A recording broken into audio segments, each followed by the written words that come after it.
Father. Bless you, Lord. Bless you, Lord. Thank you, Jesus. Stuti ho Pita, Stuti ho Prabhu. Thank you, Jesus. Thank you, Master. Thank you, Lord. Thank you, Lord. Thank you, Jesus. Worship you, Father.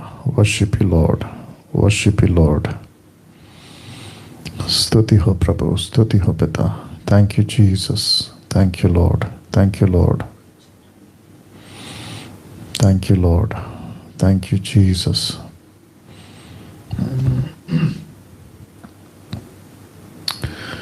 Thank you, Jesus. Bless you, Father. Bless you, Lord. Thank you, Jesus. Worship you, Father. Stuti ho Pita. Stuti ho Pita. Okay. दोस्तों, जय मसीह। प्रभु यीशु मसीह के नाम में आप सभी का बहुत बहुत स्वागत। फिर एक और बार पूछो जो भी पूछना है बाइबल में से। सवाल होगा आपका, जवाब होगा डैनियल राज का, यानी कि मैं। एपिसोड नंबर 25 पे हम पहुंच चुके हैं और मैं समझता हूं कि आप सभी अभी तक एपिसोड नंबर 24 जो कल तक हम पूरा कर चुके, उससे आप सभी ने बहुत बहुत ब्लेसिंग, आशीष, उन्नति, आत्मिक ब्लेसिंग जिसको मैं कहूँगा, आपने पाई होगी। मुझे बेहद खुशी है कि जिस तरीके का फीडबैक मुझे आ रहा है उसको देखकर मेरा हृदय आनंदित है। हजारों की तादाद में आपको बताता चलो, जो कि मैं पिछले हफ्ते से बता रहा हूँ, 50,000 लोग प्रतिदिन, 50,000 लोग प्रतिदिन 24 आवर्स की गैप में आप लोग इस प्रोग्राम को देख रहे हैं। वो चाहे होल वीडियो हो, मतलब पूरा वीडियो विदाउट एडिट, या फिर एडिट वीडियोस 5-5, 7-7, 10-10 मिनट की, उन सभी को भी आप लोग देख रहे हैं, लोगों तक शेयर कर रहे हैं। मैं आप सभी का बहुत बहुत धन्यवाद देता हूं। जी दोस्तों, 8 बज चुके हैं, प्रोग्राम का टाइम स्टार्ट हो चुका है और आप सभी अपनी अपनी तैयारी कर लें। आपको जो कॉल करना है, और मैं समझता हूं कि अभी से कुछ लोग लाइन पे कॉल्स करने शुरू कर दिए, लेकिन रुक जाइए। मैं कहना चाहूँगा आप लोगों को कि रुक जाइए। उसकी वजह यह है कि एक कॉन्सेप्ट आज आपके बीच में मैं रखने जा रहा हूँ। तो फिर से कहता हूं कि जितने फेसबुक पे हैं आप शेयर करना शुरू करें, वॉच पार्टी कर दीजिए। और जितने भी लोग जो शेयर करते हैं यूट्यूब पर और अभी जो जुड़े हैं, फर्स्ट टाइम देख रहे हैं, आपको चैनल को सब्सक्राइब करना है, आइकन बेल दबाना है। और याद रखो कि डैनियल राज सोशल मीडिया से किसी तरीके का पैसा नहीं कमाता है। मेरे वीडियो पे, एडिट वीडियो पे, होल वीडियो पे जो यूट्यूब पे होता है, किसी प्रकार का ऐड नहीं आता। और ये बात साबित करती है कि मैं किसी तरीके का एडवर्टाइजमेंट के पैसे नहीं कमाता हूँ, ठीक है ना। जो कि कर सकता था, जो बाकी लोग करते हैं, लेकिन आप जानते हैं उसकी वजह बहुत है। चलिए जी, सबसे पहले मैं चाहता हूं कि आप इसको पढ़ लें। लिखा है बाइबल को ऐसे पढ़ना है। अब कैसे पढ़ना है और ये क्यों? क्योंकि आपको पता होगा कि मैं जब भी कॉल करता हूं किसी को भी, मतलब जो कॉल करते हैं उनसे बात करता हूं, तो मैं उनको पूछता हूं कब से बाइबल पढ़ रहे हो, कितना बाइबल पढ़ रहे हो। आप दिन में 30 से 40 चैप्टर पढ़े। और बिल्कुल जो बिगनर हैं, मतलब बिल्कुल जिनकी शुरुआत है 1 महीना 3 महीना, उनको मैं 10 चैप्टर पढ़ने के लिए कहता हूं। क्यों? ताकि आप इससे वाकिफ हो जिसको लेकर आपको पूरी जिंदगी चलनी है। इसी परमेश्वर के वचन पर आपका जीवन टिका है, मरना जीना सब टिका है, ठीक है ना। आपका परिवार, आपका पूरा भविष्य, जब तक आपकी आखिरी सांस है, आपका पूरा सब कुछ इसी पे टिका है। तो इसको नहीं पढ़ा तो फिर क्या पढ़ा? आप प्रीचर को सुनो, 10% प्रीचर को सुनो, 90% तो मैं कभी रिकमेंड नहीं करूंगा। जो सच्चे साउंड डॉक्ट्रिन प्रीचर्स है उनको सुनो, गलत नहीं है, आप मुझे सुनते गलत नहीं है। लेकिन आपके पास में अगर बेस नहीं है तो मुझे सुनकर क्या फायदा? क्योंकि मैं जो बातें करता हूं ना, वो वहीं से करता हूं, बाइबल से ही करता हूं। तो अगर आपको उसकी नॉलेज होगी तो मेरी बात समझ आएगी, क्वेश्चन आंसर का प्रोग्राम समझ आएगा, मेरी जो प्रीचिंग है वो आपको समझ आएगी, और मुझ जैसे 10% की प्रीचिंग समझ में आएगी। तो वापस आते हैं कि बाइबल को कैसे पढ़ना है। मैंने इसको इसलिए रखा है ताकि मैं आपको एक छोटी सी क्या कहते हैं ना, टेक्निक या तरीका बता सकूं, ताकि आपको 66 बुक की बाइबल बोरिंग ना लगे, उबास ना हो जाओ आप। जिसके चलते ये कॉन्सेप्ट मैंने लाया। सबसे पहले आप जैसे ही बाइबल को खोलोगे, आपकी मुलाकात होगी 5 पुस्तकों से, जिसको कहते हैं तोरा, मूसा की पुस्तक, ठीक है ना, व्यवस्था की भी पुस्तक बोलते हैं कई लोग, कोई दिक्कत नहीं है। 5 किताबें कौन सी? उत्पत्ति, निर्गमन, लेवी व्यवस्था, गिनती, व्यवस्था विवरण, जेनेसिस, एक्सोडस, लेविटिक्स, नंबर, डिटरनॉमी। ये 5 किताबें बहुत बहुत जरूरी किताबें। आपने अगर इसको पढ़ लिया और इसको समझ गए, क्योंकि ये टोटल बेस है और इसमें वो सब कुछ है जो एक व्यक्ति उद्धार पाने के बाद यीशु को जानना चाहता है, परमेश्वर को जानना चाहता है, पतन क्यों हो गया जानना चाहता है, यीशु पृथ्वी पे क्यों पैदा हुए वो जानना चाहता है, क्रूस पे मरने का कारण क्या है वो जानना चाहता है, और यीशु वापस क्यों आना चाहते हैं वो जानना चाहता है। परमेश्वर कितना महान है, कितना पवित्र है, कैसा है, कितना अद्भुत है, ये 5 किताबें उसका बेस है। वाह, यस।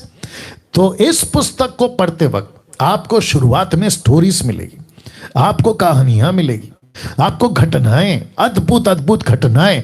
फिर जैसे आप आगे बढ़ते चले जाओगे निर्गमन के 15वें अध्याय से, तो फिर आपको वहां पे परमेश्वर की व्यवस्था, क्या खाना है, क्या पहनना है, कैसे जीना है, कैसे उठना है, रिश्ते कैसे होने चाहिए, परमेश्वर का मंदिर, संदूक जिसको कहते हैं टैबरनेकल, फिर उसके बाद में 12 गोत्रों का नाम। ऐसे करते करते जब आप पढ़ते हो ना तो बोर नहीं होना। पता है क्यों? दिमाग में एक बात रखना, ये 5 किताबें बताती हैं कि वंशावली यीशु की कौन है, क्योंकि मत्ती के 4 अध्याय में और लूका के 4 अध्याय में आपको पता चलेगा कि इन 12 गोत्रों के जो नाम है उसी के गोत्र में से यीशु निकला। तो उसको पढ़ते वक्त में कुछ लोग बोलते हैं यार कितना बोरिंग है, इसका नाम उसका नाम, इसके बाद ये पैदा हुआ, उसके बाद वो पैदा हुआ। लेकिन लेखक जब लिख रहा था ना, मूसा जिसको प्रभु ने कहा, उसके पीछे मकसद है ताकि आपको वंशावली पता हो।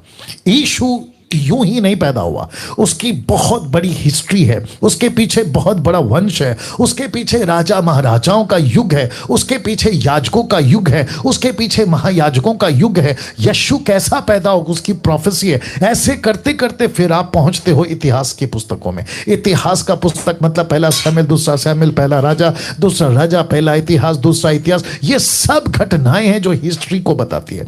कौन से राजा ने क्या राज्य किया, उसका कैरेक्टर कैसा था, वो मूर्ति पूजक था या क्या था, प्रभु के पीछे कैसे चलता था, उसका जीवन खुद का कैसा था। तो ये पुस्तक बताती है। मैं जल्दी इसलिए जा रहा हूं क्योंकि आज का प्रोग्राम स्टार्ट करना है। भजनों की पुस्तकों में फिर आप घुस जाओगे। वो भजनों की किताबें नीति वचन हो सकती है, अय्यूब की पुस्तक की कहानी हो सकती है, भजनों की किताबें हो सकती है, श्रेष्ठ गीत, विलाप गीत, ऐसे करके आपको पता चलेगा। तो भजनों की पुस्तकें जब आप पढ़ोगे तो आपको पता चलेगा कि जो परमेश्वर के लोग थे वो प्रभु को कैसे प्यार करते थे, प्रभु को कैसी प्रशंसा करते थे, उन सबका सोच कैसा था। बहुत सारा इसको कहते हैं ना कि ज्ञान का भंडार है इसके अंदर। तो इसको भी पढ़ते वक्त में बोर नहीं होना, आपकी रुचि बढ़ेगी। ओके, क्योंकि आप देखो किसी को भी आप पढ़ते हो, किसी का व्हाट्सएप मैसेज आता है तो आपके दिमाग में घूमते रहता है, अच्छा मैं इसलिए पढ़ रहा हूं क्योंकि एक ने बोला है कि इसमें इंपॉर्टेंट मैसेज है।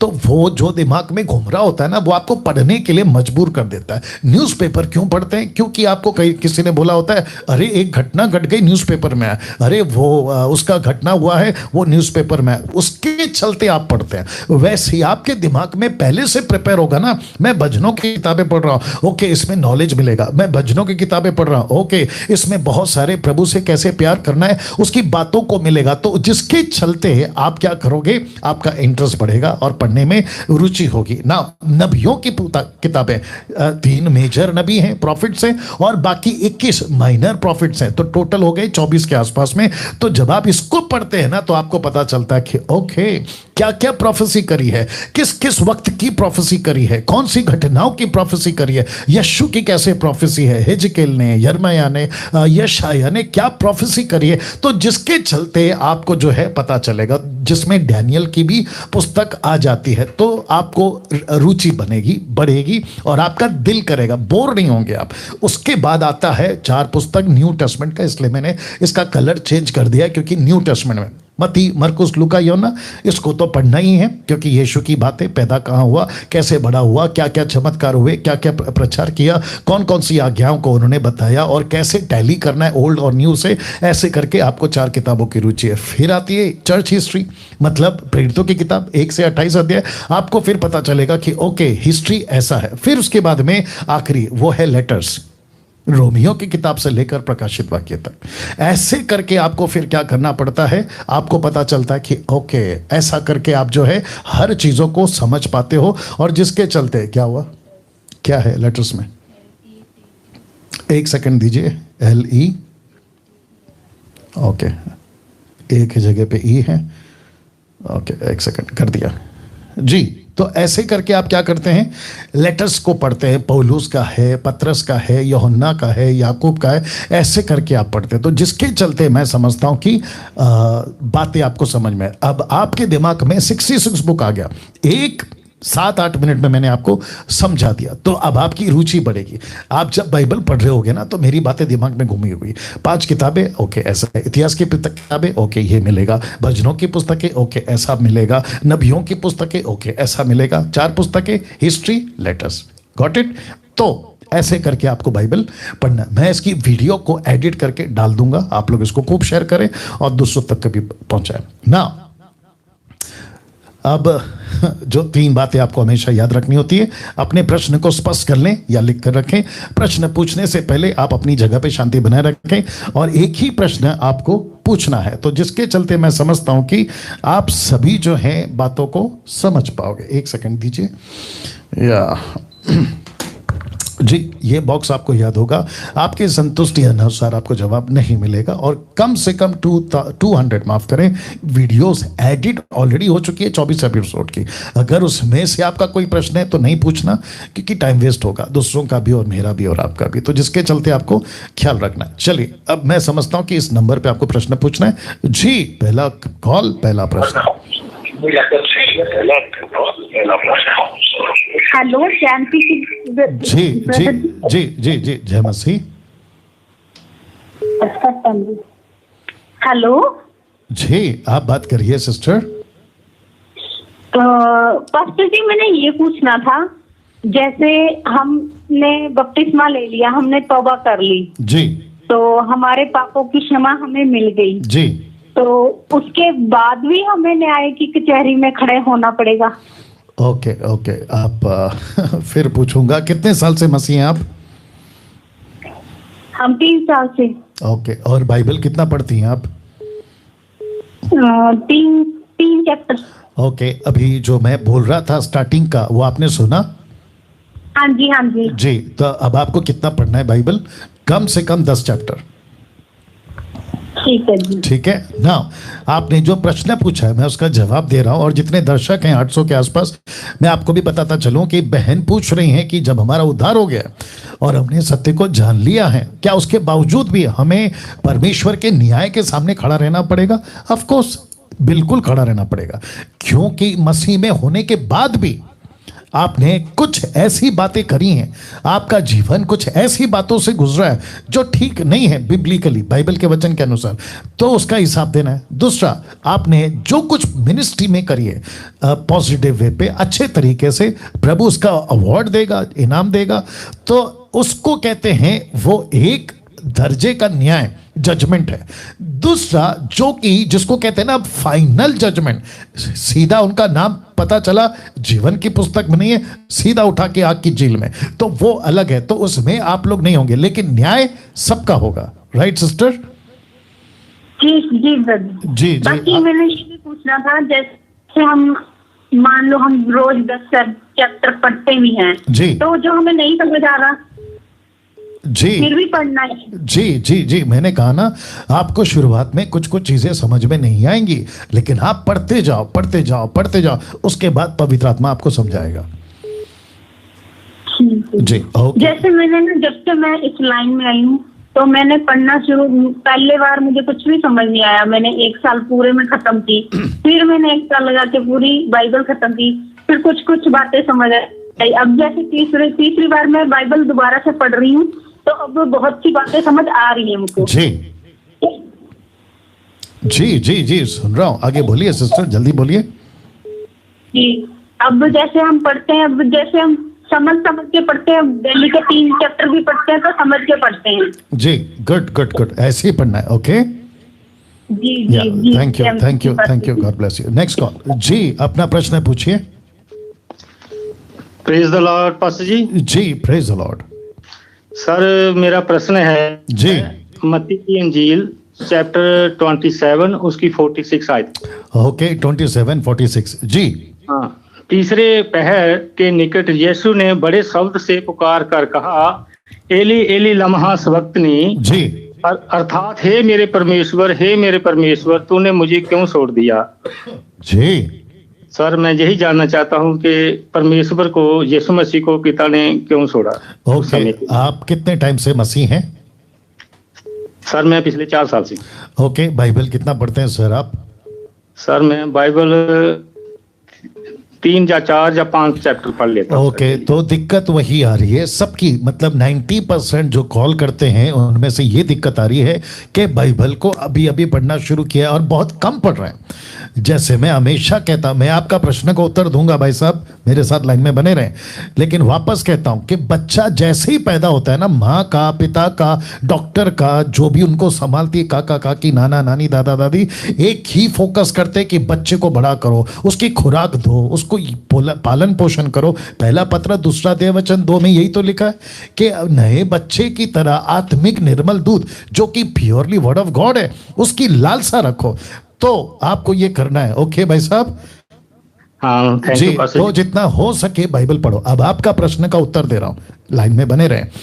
तो जितने भी 1000 लाइव अभी देख रहे हैं फेसबुक यूट्यूब पे मिला के, आप सभी को कहना चाहता हूं, और बहुत सारे मुस्लिम्स जी ये प्रश्न उठाते हैं कि जीसस ने क्रूस के ऊपर एली एली लमा सबक्तनी ये शब्द क्यों कहा, जिसका अर्थ है कि मेरे परमेश्वर, हे मेरे परमेश्वर तुमने मुझे क्यों छोड़ दिया। तो इसका मतलब है वो बहुत सारी आउट ऑफ कॉन्टेक्स्ट में जाके इसका एक ऐसा निचोड़ निकालते हैं कि देखो यीशु जब क्रूस पे मरा तो इससे साबित होता है कि वो परमेश्वर नहीं है। डंके की चोट पे कहता हूं कि यस, यीशु जब क्रूस पे मरा वो परमेश्वर नहीं था, लेकिन नहीं था इसका मतलब यह नहीं है कि वो परमेश्वर नहीं है, वो परमेश्वर था। पहला तिमोथी 3 अध्याय वचन 16, उसकी जरूरत नहीं है। आप लोग जानते हैं कि भक्ति का भेद गंभीर है, अर्थात वह जो मनुष्य था वो परमेश्वर होकर भी मनुष्य के रूप में पैदा हुआ। फिलिपियों की किताब 2 अध्याय वचन 5, जहां पर लिखा है कि उसने परमेश्वर, 6 से आगे माफ करें, उसने लिखा है कि उसने परमेश्वर होकर भी अपने आप को शून्य किया। तो जब क्रूस पे मर रहा है तो एक मेमना मर रहा है। यीशु क्रूस पे मर रहा था ना, तो वो बब्बर शेर नहीं था, वो मेमना था, वो बलि का मेमना था, जिसकी प्रतीक्षा मूसा के, माफ करें, अब्राहम के टाइम से जो पर्वत पर जिसको कहा था ना इसहाक को बलि कर, लेकिन वहां पर नहीं किया, लेकिन वहां पे जो मेढ़ा था ये वहां से शुरू हो गया, अदन के बगीचे के 3 चैप्टर से शुरू हो गया, और फिर मूसा के वहां से शुरू हो गया, और ऐसे करते करते करते यीशु जब क्रूस पे मरा, तो यीशु जब क्रूस पे मरा तो एक मानव मर रहा था, एक मनुष्य मर रहा था। तो मनुष्य कह रहा है परमेश्वर मुझे क्यों छोड़ दिया। तो दूसरा एंगल, दूसरा कनेक्शन यह है कि परमेश्वर किसी ऐसे मनुष्य को जो दुनिया का पाप लेके मर रहा है कैसे देख सकता है। तो यीशु ने वहां मैसेज दिया कि जो मुझे अभी मेरी तरफ से मुख मोड़ लिया है वो पवित्र परमेश्वर है, और पवित्र परमेश्वर एक ऐसे व्यक्ति को नहीं देख सकता जो पाप में है। और वहां से एक मैसेज आता है कि यस, यीशु मसीह ने क्रूस के ऊपर मानव जाति के पाप को उठाया जिसको नहीं देखा प्रभु ने। और फिर उसके बाद में कहता है मुझे क्यों छोड़ दिया, इसका मतलब है इसलिए छोड़ दिया ताकि ये दुनिया के पापों के लिए मर जाए। जैसे कि अब मूसा के सिस्टम में जब टबरनैकल का सिस्टम था तो एक ऐसा मेमना या एक ऐसा शीप या एक ऐसा मेढ़ा या बकरी जो भी आप बोल लो, उसको जंगल में छोड़ दिया जाता था ताकि वो दुनिया के पापों का प्रायश्चित हो। तो यीशु को भी छोड़ दिया गया था यशायाह 53वें अध्याय के अनुसार, ताकि दुनिया के पापों को वो माफ कर जाए। तो ऐसे करके तब जाकर यीशु ने कहा कि एली एली लमा सबक्तनी, तूने मुझे क्यों छोड़ दिया। Right sir? Thank you pastor ji, मैं आपसे सेटिस्फाई हूँ। और दो शब्द मैं कहना चाहता हूँ। जी बोलिए सर।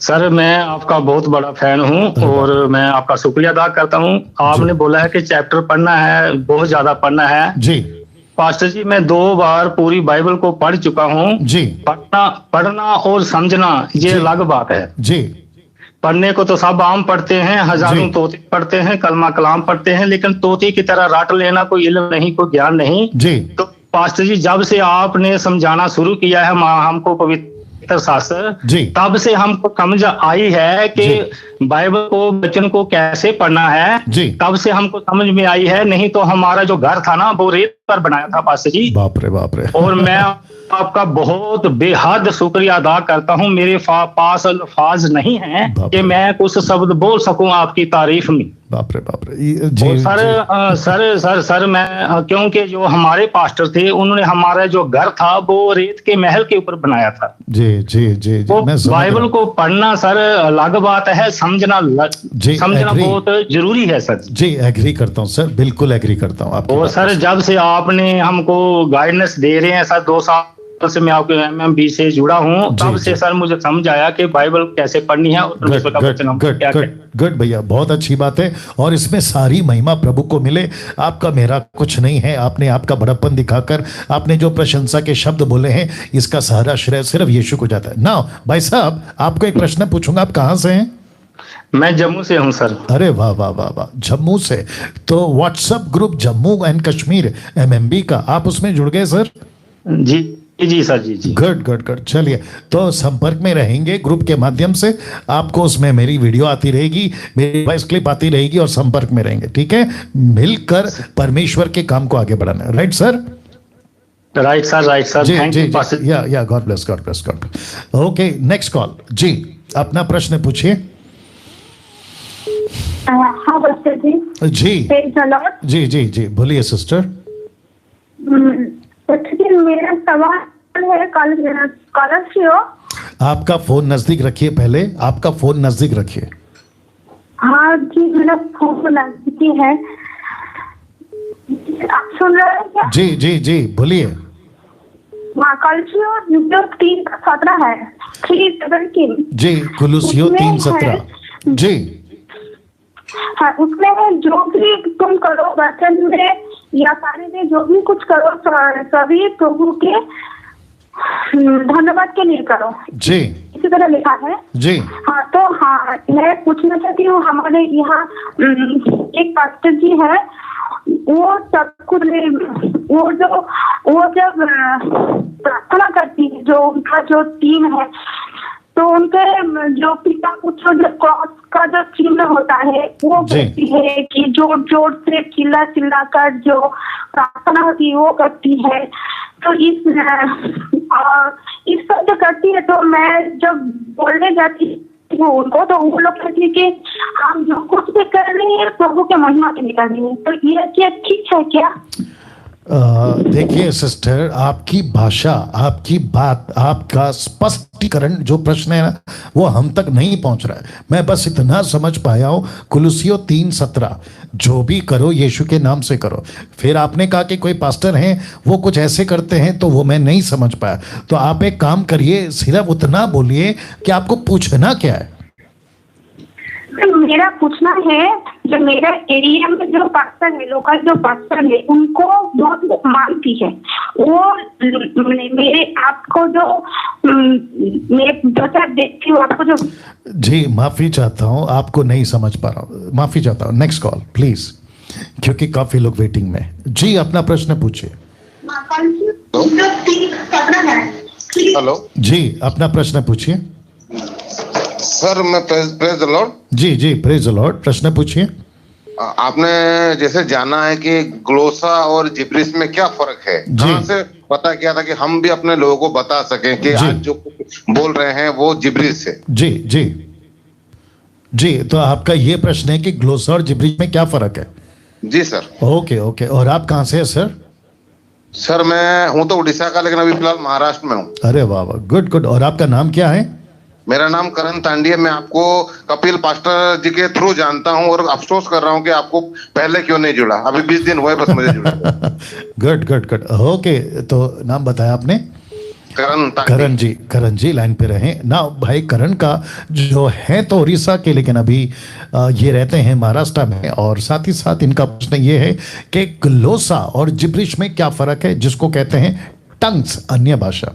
ना हम सभी जानते हैं कि जब पहली बार यीशु के मुंह से ये शब्द निकला अन्य भाषा, इसका ट्रांसलेशन जब हुआ यूनानी भाषा में, ग्रीक में, तो ट्रांसलेशन हुआ ग्लोसा, जिसका स्ट्रॉन्ग्स है 110।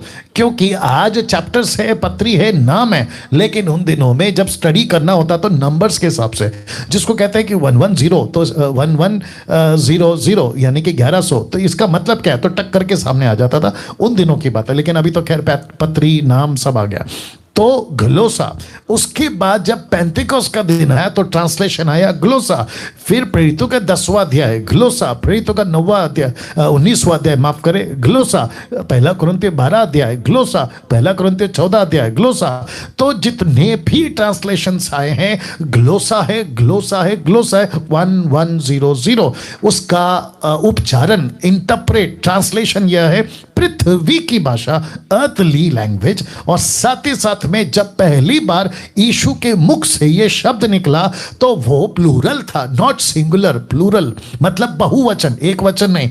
तो जो दान है ना वो बहुवचन का दान है। एक व्यक्ति को एक टाइम पे एक लैंग्वेज मिल सकती है दूसरों की, पृथ्वी की, उसी व्यक्ति को कम से कम 10,000। ये प्रूफ कहां होता है, पहला कुरिन्थियों 14 अध्याय वचन 17-18। पौलुस कहता है मैं 10,000 शब्द बात करता हूं, 10,000 वर्ड्स, 10,000 वर्ड्स। तो इसका मतलब है कि 10,000 वर्ड्स के लिए 10,000 वर्ड्स की लैंग्वेज आनी चाहिए। तो पौलुस कहता है कि मुझे 10,000 लैंग्वेज की शब्द पता है। मैं एग्जांपल दे देता हूं, भाई साहब लाइन में बने रहे। जिसको इंग्लिश में कहते हैं टमाटो, उसी को मराठी में कहते हैं टमाटा, और उसी को हिंदी में कहते हैं टमाटर। तो 3 शब्द हैं, क्यों? क्योंकि 3 भाषा है। वैसे ही कभी भी कोई भी पृथ्वी का पेंटिकोस्टल, कैरिस्मेटिक, अफ्रीका, अमेरिका का कोई भी सो कॉल्ड तुर्रम खान जो खुद को कहता है कि मैं टंग्स में बात कर रहा हूं, तो मैं उसको भी पूछ लेता हूं, प्रूफ करके बता दे कि कहीं पे भी बाइबल में ये जो गिफ्ट है जिसको कहते हैं टंग, ये प्लूरल नहीं है। कोई साबित नहीं कर सकता, क्योंकि ये जब गिफ्ट आया था तो ये प्लूरल में आया था। मतलब इसका जो फॉर्म था ना वो प्लूरल फॉर्म था। दूसरे शब्दों में एक व्यक्ति को, और पतरस ने 17 भाषाओं में जो वहां थे सबने बात करी। तो ऐसा है ये ग्लोसा, जिसको कहते हैं पृथ्वी की भाषा। अब बात करते हैं जिब्रिश। मैं उसके ऊपर डिटेल में वीडियो बनाने वाला हूं जल्दी से, आपको आज इसकी सूचना भी दूंगा। ध्यान से सुना, जिब्रिश का मतलब होता है बड़बड़ करना, जिसको यीशु ने कहा है पहाड़ी उपदेश में, मत्ती के 6वें अध्याय का अगर 5 दे सको तो मत्ती 6 का 5, आई गेस वही होना चाहिए। यीशु ने कहा कि जब तुम प्रार्थना करो तो बक बक मत करो। हाँ, कहां पर लिखा है? ओके, कपड़े के सामान लोगों को दिखाने के लिए। ओके, जब तू प्रार्थना करे, ओके, जब तू प्रार्थना करे, कहां गया? ओके, तो यीशु कहता है कि तू अन्य जातियों के समान दिखाने के लिए प्रार्थना मत कर। दूसरे शब्दों में बक बक मत कर। वो मुझे रेफरेंस नहीं मिल रहा है, आप लोग जानते हैं वो लिखा हुआ है। ओके, तो उसको कहते हैं, ग्रीक वर्ड है बाटा। हाँ, मिल गया वचन साथ में, मत्ती 6 का 7 मिल गया। प्रार्थना करते समय अन्य जातियों के समान बक बक ना कर। बक बक समझते, जिसका ग्रीक वर्ड है बाटा। बाटा जूता मिलता है, पता होगा आपको। जी हाँ, उसको कहते हैं बाटा। तो इसका मतलब ये हुआ कि अन्य जातियों के समान बाटा मत कर, बक बक बक बक बक बक बड़बड़ बड़बड़ बड़बड़, जिसका कोई अर्थ नहीं है ना। क्योंकि ये फेवरेट टॉपिक है मेरा, और साथ ही साथ मैं इस पे तो मैं बहुत बात करता हूँ। पहला कुरिन्थियों उसका क्या कहते हैं 14 अध्याय वचन 22। भाई साहब मेरे साथ में लाइन में रहना भैया। बिल्कुल बिल्कुल, जी जी जी, शुक्रिया।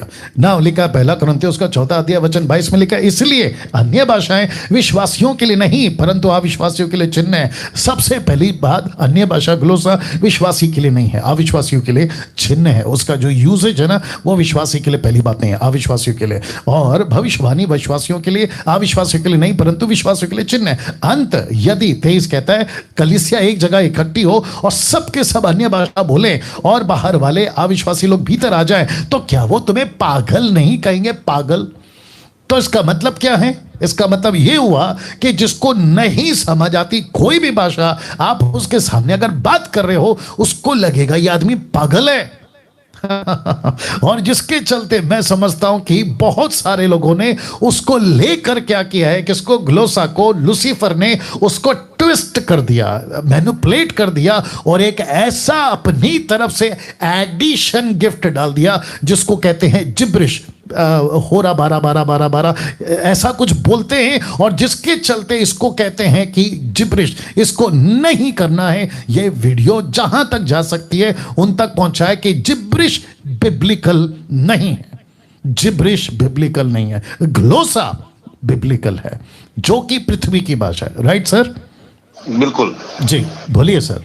मैं वही, हम तो पागलों की तरह इसके पीछे लग रहे हैं। हमारे पास्टर लोग भी ये कहते हैं कि अगर तुम अन्य भाषा नहीं बोलते हो मतलब तुम्हें पवित्र आत्मा नहीं है, तुम्हारा परमेश्वर से कोई कांटेक्ट नहीं है, तुम परमेश्वर के पास जा नहीं सकते हो। दिमाग की क्या जी जी जी जी जी जी मैं समझ रहा हूँ, बहुत गड़बड़ कर दिया, मैं समझ रहा हूँ। और हम भी जैसे मतलब ये वीडियो देखते हैं, बड़े बड़े पास्टर लोग जो साउथ अफ्रीका के, तो वो सब लोग भी आरा बारा सारा बारा, तो उसी में हम पागल हो रहे थे। जी जी मैं समझ रहा हूँ ना सर। गाय का बछड़ा बन गया था ना, जैसे मूसा के टाइम पे गाय का बछड़ा बन गया था ना, वैसे ही बहुत सारी चीजें बन गई है मसीह के देह में। जी बोलिए सर।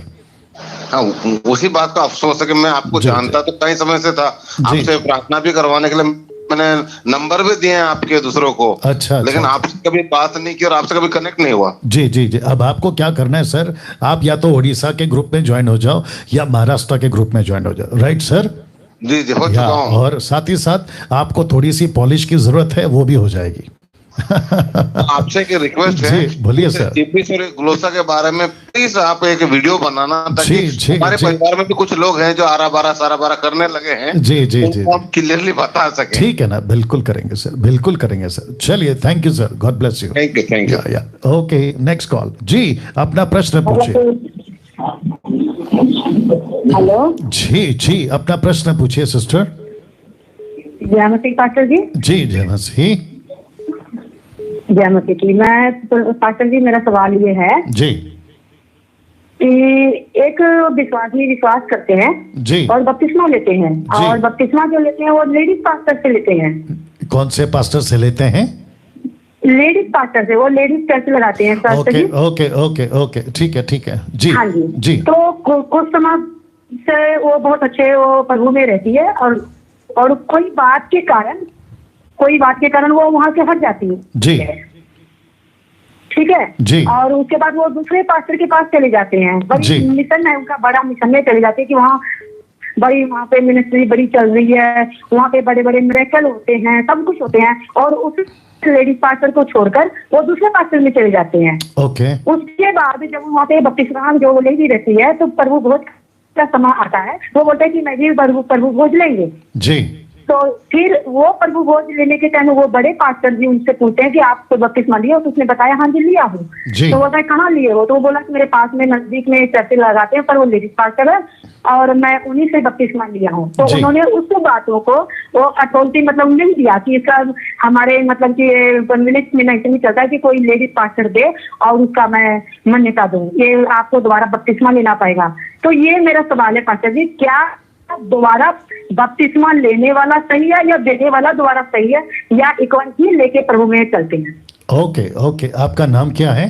तो पास्टर जी मैं देवी बोल रही हूँ मोरिंदा से, और स्टेट पंजाब से। ठीक है और पहले भी मैं आपसे बात कर चुकी थी आज से 1 महीना पहले। ठीक है लाइन पे बने रहे, मैं जवाब दे रहा हूँ ना। जो सिस्टर हैं इनका जो प्रश्न मैं समझ पाया, और आपको भी फिर से रिपीट कर देता हूँ ताकि आपको भी ठीक से समझ आ जाए। ये कहती हैं कि एक महिला है जो बपतिस्मा दे रही थी, उनके यहाँ पे कुछ लोग जा रहे थे, फिर कुछ ऐसा हुआ कि उनके चर्च को छोड़ दिए, मतलब महिला पास्टर को छोड़ दिए। फिर उसके बाद में वो कई बड़े चर्च में चले गए, वहाँ प्रभु भोज का टाइम आया तो वहाँ के लोकल पास्टर ने पूछा आपका बपतिस्मा हो चुका है? तो उन्होंने कहा कि लेडीज पास्टर ने बपतिस्मा दिया। वो कहते हैं कि वो बपतिस्मा गलत है, अब आपको फिर से बपतिस्मा लेना होगा और उसके बाद आपको प्रभु भोज दिया जाएगा। राइट सिस्टर, यही है ना प्रश्न आपका? जी यही है पास्टर जी, पर वो लेडी नहीं हूँ। ओके, मेरे साथ लाइन में बने रहे ना। जिन्होंने बपतिस्मा दिया ये खुद ही वो बहन है, और मैं साथ ही साथ इस बहन को भी कहना चाहूँगा, और जो पास्टर ने वापस उनको बपतिस्मा दिया उनको भी कहना चाहूँगा, और जितने दर्शक अभी 1450 के आसपास आप लोग लाइव देख रहे हैं, आप लोग भी ध्यान से सुनेगा। तो सिस्टर जी आप भी ध्यान से सुनेगा। सबसे पहली चीज मत्ती 28:18 के मुताबिक 18 से 20 तक में यीशु मसीह ने पुरुष और स्त्री दोनों को कहा है कि तुमको बपतिस्मा देना है, पुरुष और स्त्री दोनों को। अगर कोई पृथ्वी पे ऐसा कोई तुर्रम खान ये कह देता है कि मत्ती 28:18 पुरुष और सिर्फ पुरुषों के लिए है, तो मैं समझता हूं कि उसको फिर से उद्धार की जरूरत है। उसका उद्धार अभी तक नहीं हुआ है और इस बात का मुझे अफसोस रहेगा। लेकिन जो सच्चाई को जानता है, कॉन्टेक्स्ट को जानता है, यीशु के मैंडेट को जानता है कि पुरुष हो या स्त्री हो, मैंडेट सबके लिए है। खतना ओल्ड टेस्टमेंट में सिर्फ पुरुषों का था, लेकिन बपतिस्मा पुरुष और स्त्री दोनों के लिए न्यू टेस्टमेंट में वाचा के लहू के कॉन्सेप्ट में। तो बपतिस्मा अगर दोनों को है तो छेला बनाना दोनों को है। अगर छेला बनाना दोनों को है तो दोनों को यीशु ने मत्ती 28 का 20 से 20 18 का 20 तक में कहा है कि सारा अधिकार मुझे दिया गया है, इसलिए जातियों में जाओ, पिता पुत्र पवित्र आत्मा के नाम से बपतिस्मा दो, चेला बनाओ, मेरी बातें सिखाओ। ये टोटल 5 से 6 बातें पुरुष और स्त्री दोनों के लिए। तो बपतिस्मा स्त्री दे सकती है। सिस्टर जी आप इसको दिमाग में गांठ बांध लीजिए। ओके, ये हो गया एक। वेट, मेरी बात खत्म नहीं हुई है, सुन लीजिए। आपको सबसे पहला क्लियर कर रहा हूं कि महिला बपतिस्मा दे सकती है, और डंके की चोट पे आप देते रहो, काम करते रहो, ठीक है ना। अगली बात, जिस पास्टर ने इस महिला के बपतिस्मा को कैंसिल करके उसने उस पास्टर ने अपनी तरफ से और एक बार बपतिस्मा दिया है, तो वो पास्टर उतना ही दोषी है जितना कि एक मूर्ति पूजक। क्यों? क्योंकि यहां पे आज्ञा तोड़ने की बात हो गई, और जिसने फिर से बपतिस्मा लिया वो भी गलत हो गया। तो यहां पे सबसे पहली चीज, याकूब की किताब उसका पहला अध्याय वचन 6 निकालना। आई थिंक सो वही है, याकूब 1:6। मेरे साथ लाइन में बने रहे सिस्टर जी। जी, याकूब की किताब उसका पहला अध्याय वचन 6 जी, लिखा है पर विश्वास से मांगे और कुछ संदेह ना करे। क्योंकि अब ये बी पार्ट है, क्योंकि संदेह करने वाला समंदर की लहर के समान है जो हवा से बहती और उछलती है। ऐसा मनुष्य ये ना समझे कि मुझे प्रभु से कुछ मिलेगा। इसका मतलब है कि जिसको शक है यीशु पर, जिसको शक है बपतिस्मा पर, जिसको शक है पवित्र आत्मा पर कि मेरे पास है कि नहीं, जिसको शक है वो व्यक्ति समंदर की लहर के समान है। और समंदर का कनेक्शन किसके साथ है? एंटी क्राइस्ट के साथ है, लूसीफर के साथ है। आत्मिक बातें हैं ये सारी चीजें, ठीक है ना। तो जिस पास्टर ने दोबारा बपतिस्मा दिया है वो उतना ही गुनहगार है जितना कि एक मूर्ति पूजक, और जिसने उनकी बात सुनकर फिर से बपतिस्मा लिया वो भी उतना ही दोषी है जितना कि वो पास्टर। तो रिपीट बैप्टिज्म नहीं होता, आपका एक ही बार बपतिस्मा होता है, एक ही बपतिस्मा होता है पिता पुत्र पवित्र आत्मा के नाम से, और एक बार डुबाना है, 3 बार नहीं। और पूरी डुबकी का बपतिस्मा, लेट के डुबाओ, बैठ के डुबाओ, शर्त है डुबाओ। अगर वो एक बार हो चुका है पुरुष के द्वारा या स्त्री के द्वारा, अगर कोई कहता है अरे वो तो छोटा चर्च है, अरे वो तो महिला ने दिया है, अरे वो तो यूथ ने दिया है, गलत बात हो जाएगी। वो चाहे यूथ दे। और एक बात कॉन्सेप्ट समझा देता हूं कि बपतिस्मा कौन दे रहा है, ऑफ कोर्स मायने करता है, लेकिन उससे ज्यादा मायने रखता है कि बपतिस्मा आप कौन ले रहे हैं। मतलब कौन ले रहा है, क्या उसका उद्धार हो चुका है पूरी तरह से, तो उसको बपतिस्मा दे रहे हैं। फिर प्रश्न करते हैं कि कौन देगा, लेडीज है कि जेंट्स है, वो आपको तय नहीं करना। ऊपर बैठा परमेश्वर ने जब इनका जेंडर में कोई फर्क नहीं रखा तो आप और हम क्यों कर रहे हैं। ओके, मुझे बीच में एक मैसेज आया था, कोई बहुत बड़ा प्रभु का दास है आंध्र प्रदेश से, अभी बेचारे मर गए, वो बड़ी कलीसिया, बड़ी मतलब लाखों में उनके लोग थे, ठीक है ना, अभी भी है, बस नाम नहीं बता रहा हूं। मुझे पता चला कि जब वो अपने देश में अपने गांव में थे तो उनका जवानी के टाइम पे उनका बपतिस्मा हो गया, 30-40 साल अच्छी खासी मिनिस्ट्री करी। लेकिन जब वो इजराइल गए जॉर्डन, तो वहां पे फिर से बपतिस्मा लिया उसी व्यक्ति ने, और याद रखो बड़ा पास्टर था वो। तो उस बपतिस्मा को जो रिपीट लिया है उसको क्या बोलेंगे? आज्ञा तोड़ना। और लिखा है ना, संदेह करना, जो शक करता है वो समंदर की लहर के समान है। तो सिस्टर जी, अब आपके पास आ रहा हूं, ध्यान से सुनिएगा। आपने बपतिस्मा दिया, कोई गलत नहीं किया। आप बपतिस्मा देते रहो, चेला बनाते रहो, लेकिन बपतिस्मा ऐसे ही देना जैसे मैंने कहा, पिता पुत्र पवित्र आत्मा के नाम से एक बार डुबाना। आशा करता हूं आपने ऐसा ही दिया होगा। अब जो लोग छोड़ के चले गए, आपको जो लोग छोड़ के चले गए, उनका न्याय प्रभु उनसे लेगा, आपसे नहीं लेगा। तो निराश होकर अपनी मिनिस्ट्री को खत्म नहीं करना। याद रखिए, जिस तालाब में आपने जाल डाला है ना, उसमें बहुत मछली है। तो एक दो मछली यहां वहां चली गई तो चिंता मत करो, आपके पास पूरा सागर पड़ा हुआ है, बहुत मछली पकड़ सकते हैं। और जो पास्टर दूसरों के भेड़ों को इस तरीके से बहका कर फुसला कर आपसे लोगों को खींच लेता है, याद रखो, जो आपका है वो आप ही का रहेगा, दूसरे के पास कभी नहीं जाएगा। ओके जी पास्टर जी, बस ये सर, इसका रीजन पास्टर जी मैं एक बात और बोलना चाह रही हूँ कि मैंने प्रार्थना की और पवित्र आत्मा ने अगुवाई करी, और मैं ये सवाल आपसे इसलिए जवाब किया कि आप सवाल दे कि हमारे इस बात के द्वारा पूरी पंजाब के लोग सुने। जी, और जी। मैं ये समझती, क्योंकि हम एक छोटे क्रिश्चियन से झूठ से निकली हुई एक प्रचारक परमेश्वर ने मुझे चुना, और मैंने जीवन परमेश्वर को दिया और ये मैं करती रहूंगी। जी, ठीक है, लेकिन मैं इसलिए बातों को खड़ा किया क्योंकि मुझे पता था कि दोनों गलत है। ये भी उत्तर था मेरे पास जी, पर आपसे मैंने कहना चाहा कि इस मिशन के द्वारा हम सारी, मतलब कि वर्ल्ड की, पूरे पंजाब, पूरे हिंदुस्तान जान ले कि उतना ही अधिकार परमेश्वर ने लेडीज को दिया है, उतना ही परमेश्वर अपने पुरुष को भी दिया है। पर वो पास्टर जी, वो इंसान ऐसा हो कि वो परमेश्वर को क्या अपने आप को दिल से पूरी परिवर्तन किया है आत्मा के द्वारा। जी, और मुझे आपका बहुत मिशन तो बहुत मुझे अच्छा लग रहा है पास्टर जी। और पहले मैं भी अन्य भाषा की बात करते थे, लेकिन इस बातों को मैंने भी छोड़ दिया, और मैंने पिछले साल से छोड़ दिया हूँ, जब पहला लॉकडाउन था 20 में, और मैंने आपका टीचिंग परमेश्वर का वचन के द्वारा मैं चलने रही हूँ। और जो कुछ मैं मांग रहे थे पास्टर जी, आपने हमें वचन के द्वारा बहुत सिखाया, और मैं घर बैठे, मेरा कोई पास्टर नहीं है, मैं खुश हूँ कि मेरे परमेश्वर यीशु मसीह मेरा पास्टर है, जो बिल्कुल बिल्कुल बिल्कुल बिल्कुल। और आप डंके की चोट पे सेवा करो, किसी से नहीं डरना। हाँ, मैं डरती भी नहीं हूँ, क्योंकि आपने बहुत अच्छा टीचिंग दिया है। जी, और आप सुनाते रहे, और पंजाब को सच में मेरा गर्व हुआ हुआ है। बिल्कुल सही बात है। चलिए, थैंक यू। और मैं पंजाब से ही छोटा शहर मरिंडा से बोल रही हूँ। जी जी जी, thank you sister, thank you sister. ना अभी कॉल नहीं लेना, रुक जाइए। देखिए, ये जो सिस्टर है ना, इनकी बात मैंने तो इनसे पहली बार बात की, फर्स्ट टाइम है। कुछ लोग कहते हैं कि हम सेट करके कॉल कर लगाते हैं, मूर्ख हैं वो लोग, नहीं कुछ कर सकते। क्या कर सकते हैं बहुत सारी बातें आ रही है दिमाग में। एनीवे, बपतिस्मा पुरुष दे सकता है डंके की चोट पे, महिला दे सकती है डंके की चोट पे। कोई चर्च छोटा बड़ा नहीं होता, कोई सेवक छोटा बड़ा नहीं होता, सब एक समान है।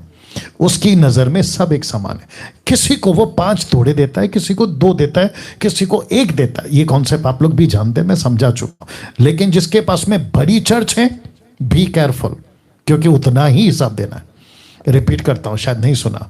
जिसके पास में बड़ी कलीसिया है ना, उसको उतना ही बड़ा हिसाब देना है। जिसके पास में ज्यादा ऑफरिंग आ रहा है ना, उसको उतना ही हिसाब देना है। लेकिन जिसके पास में छोटी चर्च है, कोई चिंता की बात नहीं। आपकी तुलना बड़े चर्च से नहीं हो रही है, आपको भी नहीं डरना है, लेकिन आपको भी उतना ही हिसाब देना है। तो यीशु की नजर में कोई छोटा कोई बड़ा नहीं है, सब एक समान है। तो खूब सेवा करो, पुरुष हो या स्त्री। Okay, next call. जी, अपना प्रश्न पूछिए। हेलो। जी जी जी, अपना प्रश्न पूछिए sir. Praise the lord sir जी। जी जी, प्रेज द लॉर्ड। हाँ सर, मैं इंदौर से देवेंद्र मेहरा बोल रहा हूँ। जी बोलिए। सर, पवित्र आत्मा के बारे में आप टीचिंग देते हैं, प्रभु का धन्यवाद हो, जी, है ना जी। तो एक एग्जांपल के तौर पे सर मैं क्लियर नहीं कर पाऊंगा, एग्जांपल मुझे देना पड़ेगा। एक सेकंड सर आपने एग्जांपल देने के लिए कॉल किया है या प्रश्न पूछने के लिए? नहीं, प्रश्न एग्जांपल नहीं है सर। नहीं सर, आपको प्रश्न पूछना है। जी जी, मेरा ये प्रश्न था पवित्र आत्मा के बारे में सर, है ना। पहली बार जब हम प्रभु को ग्रहण करते हैं, है ना, जब हम मन फिराते हैं तो हमें पवित्र आत्मा मिल जाता है, जी, है ना। तो सर, पवित्र आत्मा की कुछ आगे प्रोसेस होगी। जैसे एग्जांपल के तौर मुझे डॉक्टर बनना है, एमबीबीएस में अगर मैं एडमिशन ले लेता हूं तो नाम मात्र एडमिशन लेने से तो मुझे पवित्र आत्मा मिले, सॉरी डॉक्टर तो बनूंगा नहीं, मुझे बहुत पढ़ाई करना पड़ेगी। वैसे ही पवित्र आत्मा के लिए मन फिराते तो आगे की कुछ प्रोसेस होगी ना सर, वो थोड़ा सा समझ में नहीं आ रहा था मुझे। ओके, तो आपका प्रश्न यह है, मेरा उद्धार तो हो गया है लेकिन मुझे पवित्र आत्मा पाने के लिए कुछ प्रोसेस से गुजरना पड़ेगा, ये बोल रहे हैं आप? बिल्कुल सर, हाँ वही सोच रहे। बस यही तो गलती है आपकी। आपने जो एग्जाम्पल दिया ना डॉक्टर का, यही गलत एग्जाम्पल है। और जितने भी दर्शक 1650 के आसपास जितने भी दर्शक अभी देख रहे हैं, आपके दिमाग में एक बात को घुसा लीजिए कि सैल्वेशन, रोमियो किताब पहला अध्याय वचन 17, सैल्वेशन आपका हो चुका है, उसका किसी प्रकार का कोई प्रोसेस नहीं है प्रूफ करने का, बस एक ही प्रोसेस है और वो है विश्वास करो कि आपका उद्धार हो गया। दीजिए, और जो भाई साहब ने प्रश्न पूछा है मेरे साथ लाइन में बने रहे। लिखा है रोमियो 1:17, क्योंकि उसमें परमेश्वर की धार्मिकता विश्वास से और विश्वास के लिए प्रकट होती है, जैसा लिखा है विश्वास से धर्मी जन जीवित रहेगा। ओके भाई साहब, आपने अभी कुछ सुना होगा, ठीक है, आगे सुनिए। दूसरा, आपने कहा, मैंने विश्वास को सैल्वेशन से इसलिए जोड़ा है क्योंकि सारा खेल विश्वास का है। यही तो लिखा है मरकुस 16:16, जो विश्वास करे बपतिस्मा ले उसी का उद्धार होगा। तो मुझे परमेश्वर से यह नहीं पूछना है कि मुझे प्रूफ तो मेरा उद्धार हो गया, मुझे प्रूफ तो कि मेरे अंदर पवित्र आत्मा है। दूसरी चीज भाई साहब सुनिएगा, दूसरी चीज, पवित्र आत्मा आपको नहीं दिया गया है आपके लिए। आपने सुना भाई साहब जी? पवित्र आत्मा नहीं दिया जाता है आपके लिए, पवित्र आत्मा आपको दिया जाता है सेवा के लिए। तो आपको सेवा करना है, इसलिए तो लिखा है ना कि जब तक पवित्र आत्मा नहीं आएगा, एक्ट्स चैप्टर 1:8, जब पवित्र आत्मा आएगा तुमको एबिलिटी देगा, तुमको पावर देगा। तो चेलों ने नहीं पूछा ना सर कि पवित्र आत्मा आएगा उसका कोई प्रूफ दे दो, कोई प्रोसेस बता दो, उसके पहले कुछ करना है क्या, ऐसा नहीं पूछा ना सर। आपको पूछ रहा हूं जी, नहीं आपको पूछ रहा हूं, जवाब दीजिए। ऐसा कोई प्रोसेस पूछे थे वो लोग? नहीं, कोई प्रोसेस नहीं पूछे। तो फिर यह प्रश्न आप क्यों कर रहे हैं कि मुझे कैसे पता चलेगा कि मेरे अंदर पवित्र आत्मा कोई प्रोसेस से गुजरना पड़ेगा?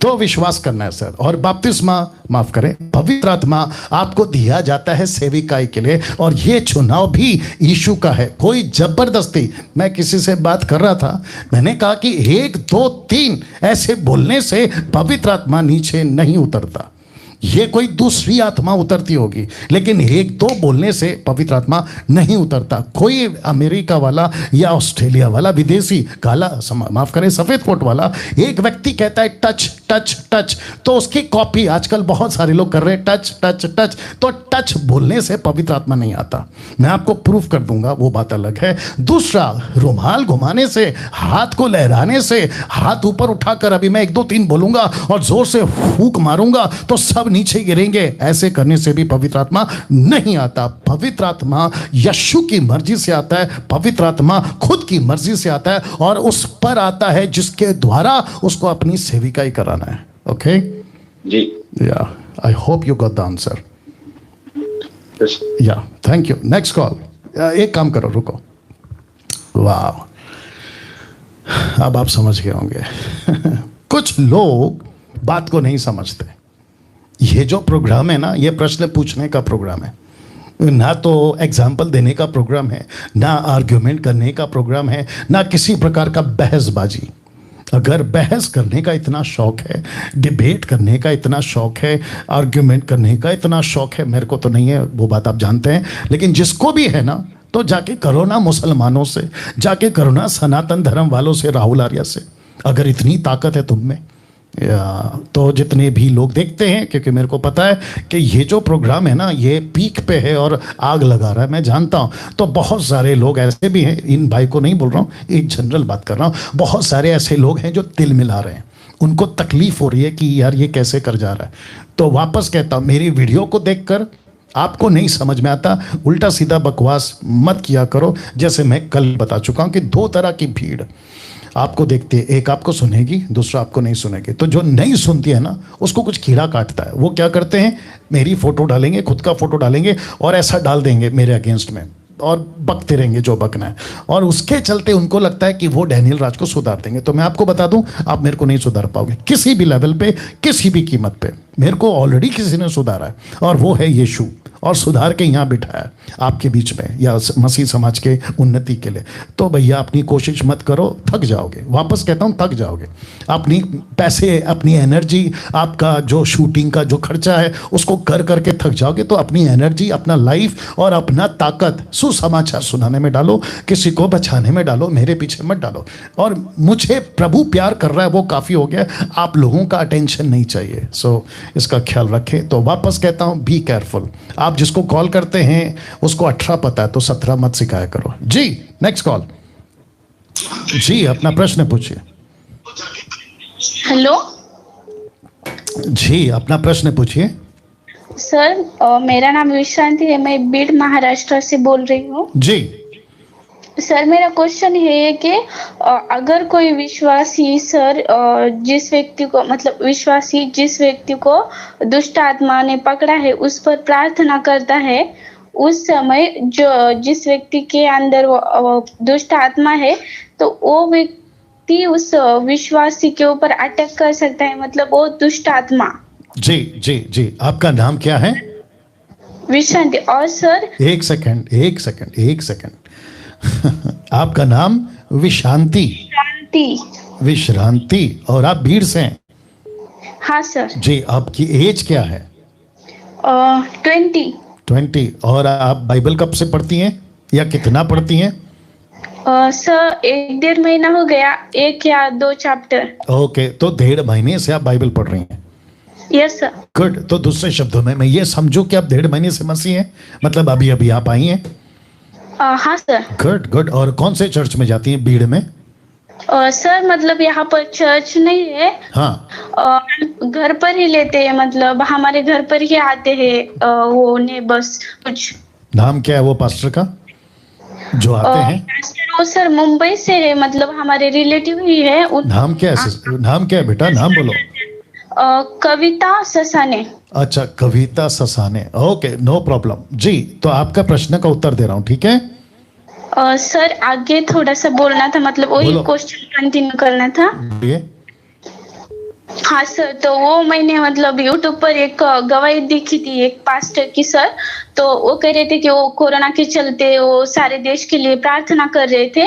तो भी मतलब वो प्रार्थना करके सो गए थे, तो उन्हें मतलब प्यास लगी थी तो किचन में चले गए थे, तो तब उन पर मतलब वो दुष्ट आत्मा ने अटैक कर दिया था।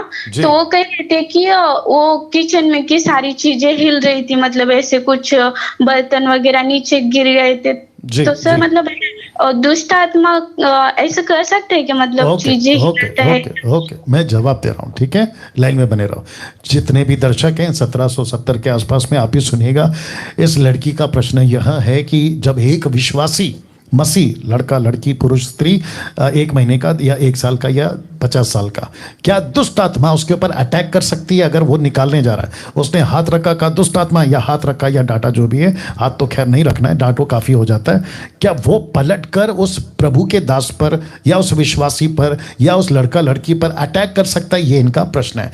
तो सीधा जवाब, पत्थर की लकीर वाला जवाब, क्रिस्टल क्लियर स्टेटमेंट, सटीक आंसर एक ही है, नहीं कर सकती।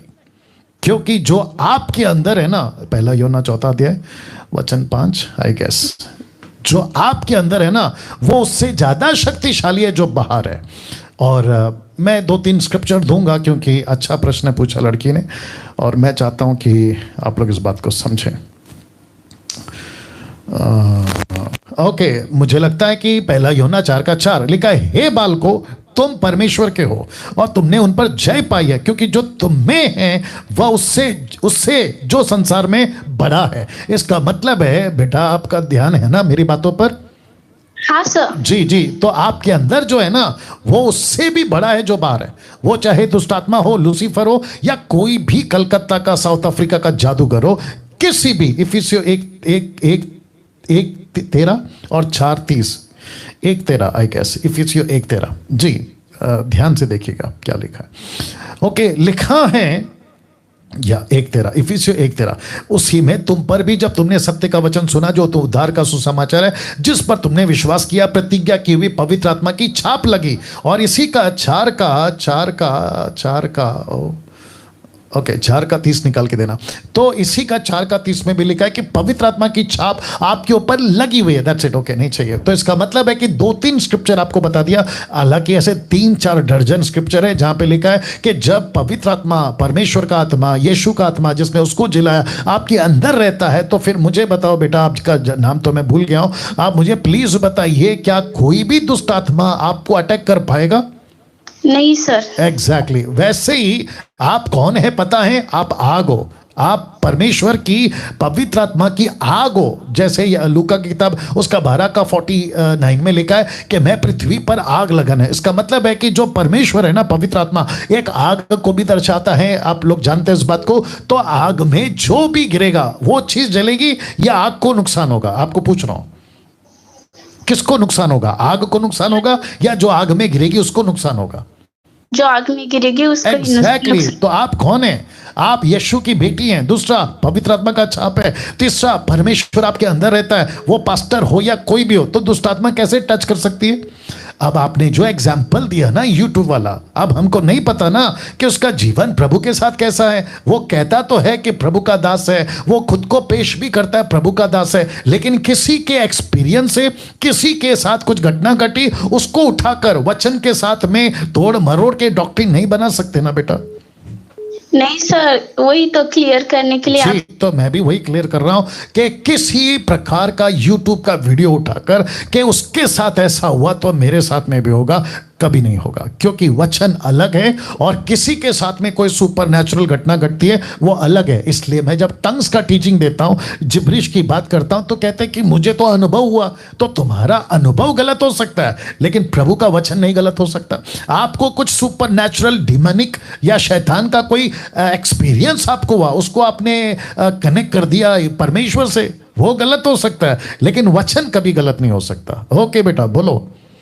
हाँ sir, thank you so much sir. या थैंक यू। होप आपको आंसर मिल गया। नेक्स्ट कॉल, क्योंकि जी अपना प्रश्न पूछिए। प्रेज लॉर्ड, मैं नागपुर से बात करूं। मेरा प्रश्न है जी, ये जो पवित्र ये जो स्वर्गदूत होते हैं जी, स्वर्गदूत तो होते हैं, ये सब जानते हैं जी, लेकिन ये जो प्रेरितों के कार्य 12:14 और 15 में लिखा है जी कि क्या स्वर्गदूत हमारे स्वरूप में होते हैं? जैसे मैं जैसा हूँ आइडेंटिटी, ऐसा होता है कोई?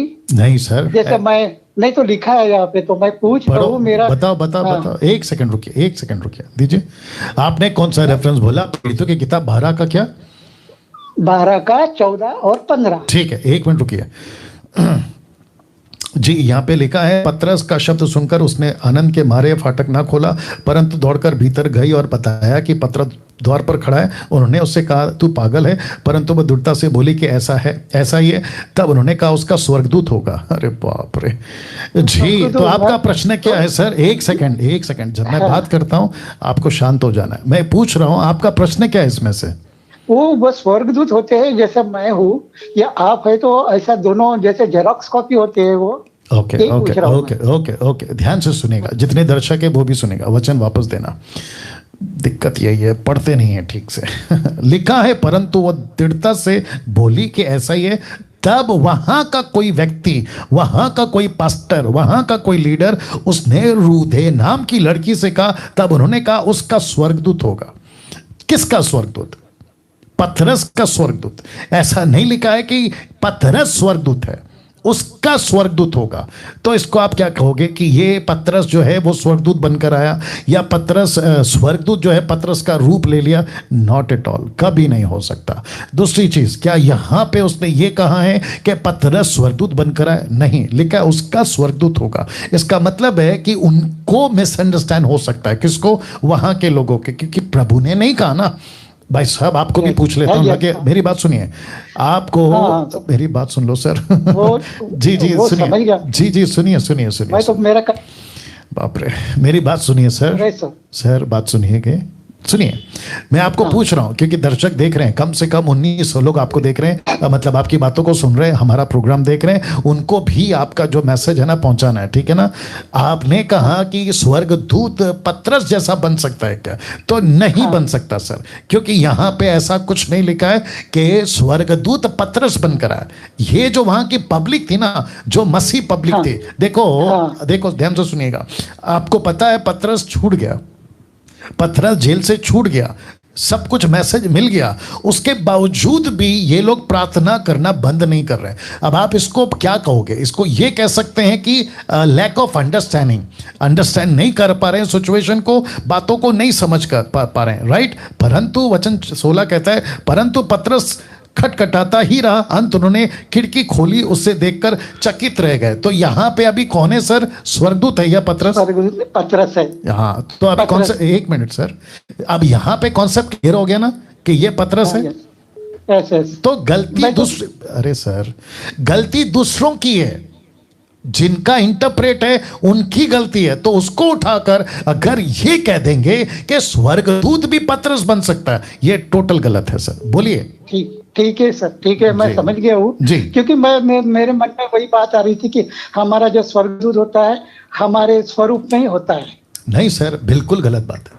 ठीक है हम अलग हैं, स्वर्गदूत अलग है। हाँ, मैं एक क्वेश्चन करता हूँ जी, बस एक ही क्वेश्चन अलाउड है सर, एक ही क्वेश्चन। ठीक है सर, हम आपकी रोज वीडियो देखते हैं। जी, बहुत बहुत शुक्रिया। मैं 2014 से देख रहा हूँ मैं, जैसे आपका वो जो छोटे मोबाइल पे भी बनाते थे ना, खूब बहुत सारा आपको आइडिया आ गई, और बाइबल स्टिचिंग करने की भी जरूरत नहीं गिरी, क्योंकि इतना कोई सिखाते नहीं है, इतना सिखाने वाला तो कोई फास्टर नहीं है, बाकी बड़े बड़े फास्टर है, और वो सिर्फ अपना वचन के ऊपर में ध्यान देके बोलते हैं, लेकिन आप तो हमको पूरा उसका डॉक्टरिंग करके भी आप बताते हैं, इसलिए तो मैं बहुत बहुत शुक्रिया करता हूँ। जी, प्रभु का धन्यवाद। Thank you sir, thank you. ये आपका बड़प्पन है सर, ये आपका बड़प्पन है। ओके, सारी महिमा प्रभु को, क्योंकि प्रभु अकेला इसका स्रोत है। जी, नेक्स्ट कॉल, अगला सवाल। जी, अपना प्रश्न पूछिए। हेलो। जी, अपना प्रश्न पूछिए। प्रेज द लॉर्ड जी, प्रेज द लॉर्ड। ब्रदर, मैं अमृतसर पंजाब से बोल रहा हूँ। जी सर, बोलिए। हाँ जी ब्रदर जी, मेरा प्रश्न है कि यहाँ लोग बहुत घूम रहे हैं घरों में भी जाकर के शब्द के दिन को लेकर। किसको लेकर? वापस बोलिए। शब्द का दिन होता है। ओके, सबत। जी हाँ, के आप संडे को जाते हो, आप तो मूर्ख हो, शनिवार को बनता है, आपको शनिवार को चर्च जाना चाहिए। जी, आप इसके बारे में कुछ बताइए।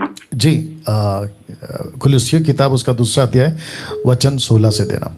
जी, मेरे साथ लाइन में बने रहे। और आपका नाम क्या है सर? ब्रजी, मेरा नाम तरसेम सिंह है, मैं अमृतसर से बोल रहा हूँ। नहीं, आपको सिर्फ नाम बोलना है, कहाँ से वो नहीं बोलना है, सिर्फ नाम बोलिए। तरसेम सिंह। नहीं सर, ठीक से बोलिए, वापस बोलिए, आराम से बोलिए। Tarsem Singh, TARSEM, Tarsem Singh. Okay, Tarsem Singh. Okay, मैं पता नहीं ठीक से बोल पा रहा हूँ, नहीं बोल पा रहा हूँ, लेकिन मेरे साथ लाइन में बने रहें, और जितने दर्शक हैं वो भी ध्यान से सुनेंगे, ठीक है ना। इनका प्रश्न यह है कि पंजाब में कुछ लोग घर घर घूम घूम के कह रहे हैं कि आप संडे चर्च मत जाओ, आपको शनिवार को चर्च जाना है। ये एक कीड़ा, एक ऐसी बीमारी, वायरस, फंगस, आप जो बोलना चाहो, जूडिज्म का, यहूदीवाद का, जिसको लेकर मैं बहुत अपसेट हूँ। टंग्स को लेके अपसेट हूँ, टाइथ को लेके अपसेट हूँ, नॉन बिब्लिकल है ये सब, बट अभी क्या करें, सफाई तो करनी पड़ेगी, कर रहे हैं, ठीक है ना। तो वचन 16 किसका? कुलुस्सियों का 2 अध्याय वचन 16। ओके, 2 अध्याय वचन 16। ओके, लिखा है, इसीलिए खाने पीने या पर्व या नए चांद या सब्बत। आपने सुना भाई साहब? लिखा है सब्बत। तो लिखा है सब्बत के विषय में तुम्हारा कोई फैसला ना करे।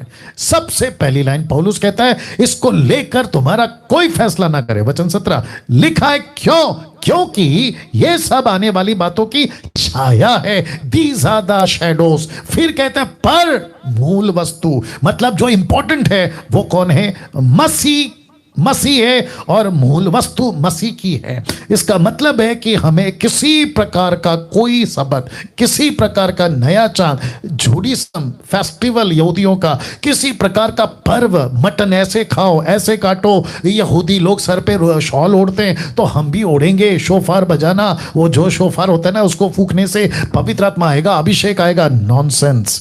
Late me repeat, these are the nonsense. Nonsense का मतलब होता है नो सेंस, मूर्खता। ऐसा किसी प्रकार का कोई चीज नहीं करना है। जितने भी अब ये प्रोग्राम देख रहे हैं और ये जहां तक पहुंच रहा है, परमेश्वर के दिए हुए अधिकार से बोल रहा हूं, परमेश्वर के दिए हुए वचन के वसीले से बोल रहा हूं और उसकी बातों को, राज्य को समझ कर ये बात बोल रहा हूं, क्योंकि इस पृथ्वी पे मुझ जैसे 10% जो ट्रू प्रीचर्स हैं, खरे शिक्षा के, वी आर द एम्बेसडर्स, उसके वसीले से बोल रहा हूं कि परमेश्वर का काम को मत बिगाड़ो। उल्टी सीधी टीचिंग लाकर, यहूदीवाद को घुसाकर कि इजराइल में ऐसा होता था हमको भी करना है। अभी बीच में मेरी मम्मी का फोन आया था, कहते थे कि यहाँ पे कुछ ऐसा ग्रुप है जो यहाँ के यहूदी को पैसे देकर कहते हैं कि आप चले जाओ वापस इजराइल, और कहते हैं कि वहां पे इकट्ठे हो जाए। कोई कॉन्सेप्ट है यशाया का, उसको उठाकर, मूर्खता, मूर्खता। तो किसी सबत, किसी यहूदीवाद के फेस्टिवल, किसी प्रकार का कोई भी कॉन्सेप्ट उनका न्यू टेस्टमेंट में नहीं आना चाहिए। वो ओल्ड टेस्टमेंट में था, वो खत्म हो चुका है। फिर से प्लेट लेके मन्ना के लिए ऊपर से मन्ना गिरेगा? नहीं गिरेगा। बाकी बहुत कुछ गिरेगा लेकिन मन्ना नहीं गिरेगा। आपको फिर से मंदिर नहीं जाना है, आपको फिर से बलि नहीं चढ़ाना है, आपको किसी प्रकार का रिचुअल नहीं करना है, क्योंकि सब कुछ पर्दा फटा, मतलब सब कुछ खत्म। आप, परमेश्वर आपके अंदर है। और दूसरी चीज, भाई साहब साथ में बने रहे जी, दूसरी चीज, आप सैटरडे चर्च जाओ कोई दिक्कत नहीं है, संडे चर्च जाओ कोई दिक्कत नहीं है, किसी भी, रोमियो किताब 14 का 1, किसी भी दिन को जाओ, आपको कोई पृथ्वी पे नहीं रोक सकता कि इस दिन क्यों, उस दिन क्यों, क्योंकि हम परंपरा या रूढ़िवाद या धर्मवाद में नहीं चलते सर, नहीं चलते। वचन 2 लिखा है, रोमियो किताब 14 का 2, एक को विश्वास है कि सब कुछ खाना उचित है, परंतु जो विश्वास में निर्बल है वह सागपाती खाता है, मतलब वेजिटेबल। खाने वाला ना खाने वाले को तुच्छ ना जाने, और ना खाने वाला खाने वाले पर दोष लगाए, क्योंकि परमेश्वर उसे ग्रहण किया है। तू कौन है जो दूसरे के सेवक पर दोष लगाता है? उसका स्थिर रहना या गिर जाना उसके स्वामी ही से संबंध रखता है, पर ना वह स्थिर ही कर दिया जाएगा, क्योंकि प्रभु उसे स्थिर कर सकता है। कोई तो एक दिन को दूसरे से बढ़कर मानता है और कोई सब दिन को एक समान मानता है। हर एक अपने ही मन में निश्चय कर ले, जो किसी दिन को मानता है वो प्रभु के लिए मानता है, जो खाता है वो प्रभु के लिए खाता है, क्योंकि वह परमेश्वर का धन्यवाद करता है। जो नहीं खाता वह प्रभु के लिए नहीं खाता, परमेश्वर का धन्यवाद करता है, क्योंकि हम में से ना तो कोई अपने लिए जीता है ना कोई अपने लिए मरता है। यदि हम जीवित हैं तो प्रभु के लिए जीवित हैं, यदि मरते हैं तो प्रभु के लिए मरते हैं। अंत हम जिए या मरे प्रभु के ही हैं। वाह! तो कोई भी दिन हो सर, आप मान सकते हैं, वो चाहे सैटरडे हो, संडे हो, फ्राइडे हो। जी भैया, ठीक है, समझ गया। ठीक है। यहाँ बहुत बेड़ा गर्क हुआ है पंजाब का, तो बहुत बुरा हुआ है। पता है सर, जानता हूँ। ठीक है सर, समझ गया। जी जी। और आपने मसीह मंथन ग्रुप ज्वाइन किया पंजाब का? ब्रजी अभी किया नहीं, मैं बस थोड़ा बिजी था, मैं फ्री हो गया हूँ, अभी मैं कल करूंगा। जी बिल्कुल करिए, क्योंकि आपने कहा ना बेड़ा गर्क हो गया, तो ये जो बेड़ा गर्क हुआ है ना, इसको हम सबको मिलके ठीक करना होगा। डैनियल राज अकेला नहीं कर सकता सर, हम सबको मिलके करना। ठीक है सर। या ब्रजी, देवेंद्र जी को करना ज्वाइन? जी देवेंद्र साहब को करना है कॉल। ठीक है, मैं सुबह करता हूँ। बिल्कुल बिल्कुल। God bless, God bless. Thank you. वाह, इंटरेस्टिंग, बहुत अच्छा प्रश्न था और मैं समझता हूं कि जवाब भी तगड़ा था। जी, अपना प्रश्न पूछिए। हेलो जी। जय मसीह की। जी जय मसीह। पास्टर मैं इंद्रजीत बोल रहा हूँ हरियाणा से। जी सर। पास्टर जी, हमने बपतिस्मा लिया, प्रभु को स्वीकार किया, बपतिस्मा लिया, लेकिन प्रभु यीशु ने क्यों बपतिस्मा लिया? अच्छा।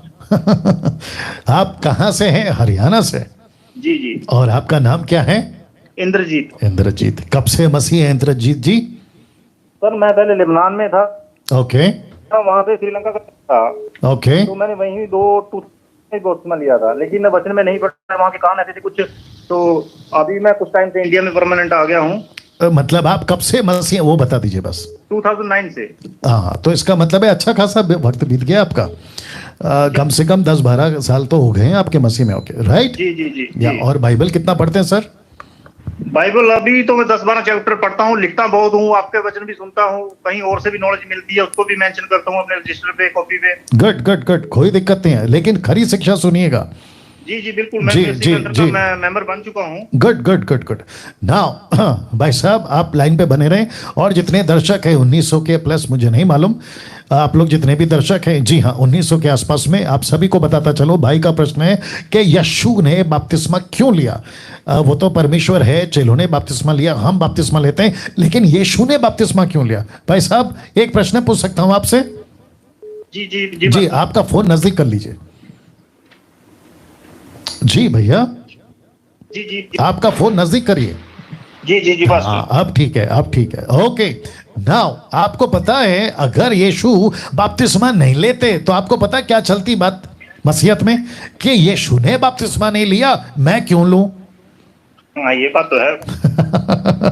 ओके, तो इसका मतलब क्या हुआ? इसका मतलब ये हुआ कि यीशु कहता है, पहला यूहन्ना पहला अध्याय या 20 का, या पहला यूहन्ना 2 का 20 देख लेना, यीशु कहता है मेरे पद चिन्ह पे चलो, मतलब जैसे मैंने तुमको कहा है वैसे मेरे पद चिन्ह पे चलो। इसका मतलब क्या है? मैंने जैसा किया है वैसे तुम करो। तो बपतिस्मा, यीशु की आज्ञाकारिता, यीशु का दुख उठाना, यीशु का परमेश्वर के प्रति अपना प्यार दिखाना, यीशु मसीह का आखिरी सांस तक मसीहत में बने रहना, ये सब हमारे लिए एक सबक है और हम सबके लिए सीख है भैया।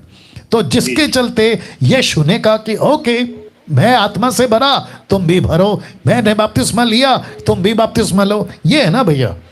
जी जी ऐसा है, ओके। जी जी पास्टर, एक्चुअली ना पास्टर मैं यहाँ के पास्टरों से बहुत परेशान हो चुका हूँ। मतलब यहाँ पे जो पब्लिक है ना वो अनपढ़ है, मतलब गांव का जो माहौल है, जी जी, तो पास्टर भी बाबा टाइप बन गए हैं।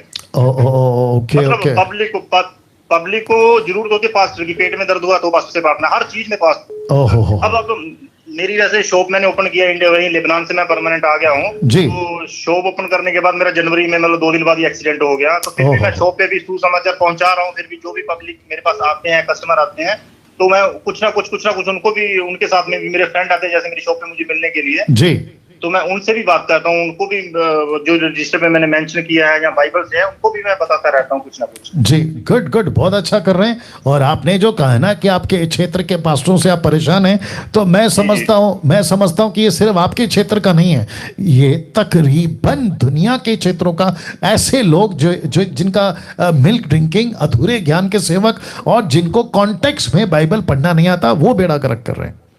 जी जी, एक पास्टर है, पहले वो मान लो सेवा करता था, जो भी करता, अभी मुझे पता चला है वो पास्टर ने 5 भूतों के नाम लिखे हैं, मतलब प्रेत आत्माओं के नाम लिखे हुए हैं, निकालने के उनके अलग अलग रेट रखे हुए हैं। अच्छा, हाँ। तो अभी पास्टर बोलता है, अभी पब्लिक बोलती है वो भी पास्टर पैसे लेने लगे। मैंने पूछा क्यों लेता है? अभी बोलते जब वो प्रेत आत्मा को निकालता है तो अगले दिन प्रेत आत्मा उसको परेशान करती है, वो जैसे कोमा में चला जाता है ना, ऐसे हो जाता है, तो उसको हॉस्पिटल में एडमिट करना पड़ता है पास्टर को। इस वजह से वो उसका खर्चा होता है, तो इसलिए प्रेत आत्मा निकालने के वो पैसे लेता है, चार्ज लेता है। एक सेकंड मैं पब्लिक को समझाना चाहता हूं, जितने दर्शक हैं।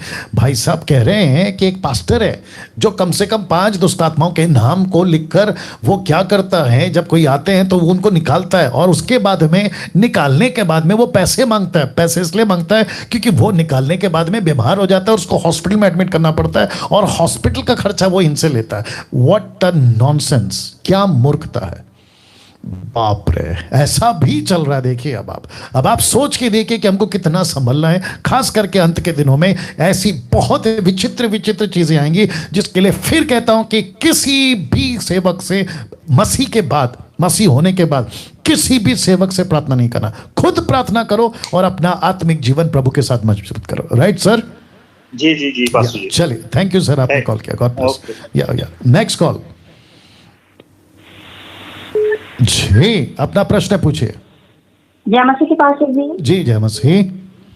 मेरा सवाल है, लूका की किताब 16 अध्याय और 18 वचन में लिखा हुआ है जी, कि जी, जो कोई अपनी पत्नी को व्यभिचार के सिवा चाहता है, ऐसे कुछ करके लिखा हुआ वचन, वही मसीह में भी लिखा हुआ पास्टर जी, और मरकुस में भी लिखा हुआ है जी। तो मेरा उसमें से ये सवाल है, जो लड़की होती है या लड़का होता है विश्वासी कोई भी, अगर उनका तलाक हुआ रहता है, क्या दूसरी शादी नहीं कर सकते या कोई उनसे शादी नहीं कर सकता दोबारा?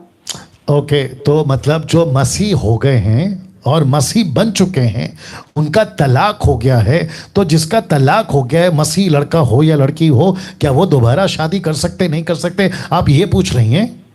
जी जी जी पास्टर। ओके, तो बाइबल कहती है ना सिस्टर कि जिसका तलाक हो गया है, अब वो तलाक क्यों हुआ है अलग विषय है, किसकी गलती है अलग विषय है, लोकल पास्टर देखेगा, जो उसका लीडर है वो देखेगा, और उसके बाद अगर पूरी तरह से दोनों का पक्ष सही है और तलाक हो गया है, तो उसके बाद में अगर वो शादी करते हैं तो कोई दिक्कत नहीं है। अच्छा पास्टर जी, लेकिन तलाक की वजह एक ही होनी चाहिए। वजह क्या है? व्यभिचार।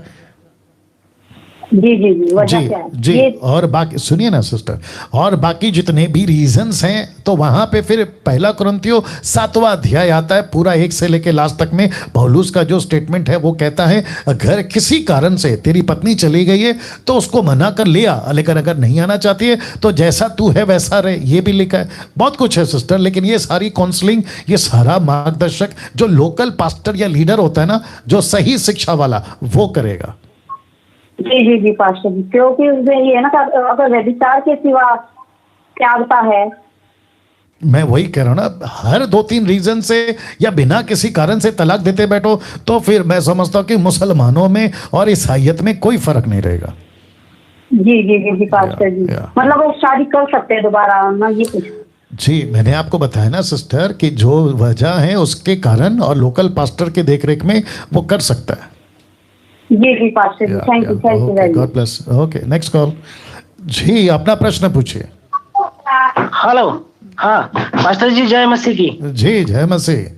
हाँ, आपको बहुत दिन से सुन रहे हैं हम लोग। जी जी, बहुत सारी खरी शिक्षाएं मैंने आपसे पाई है। जी, बहुत बहुत शुक्रिया। मेरा एक सवाल है, मत्ती का 27 को आता है।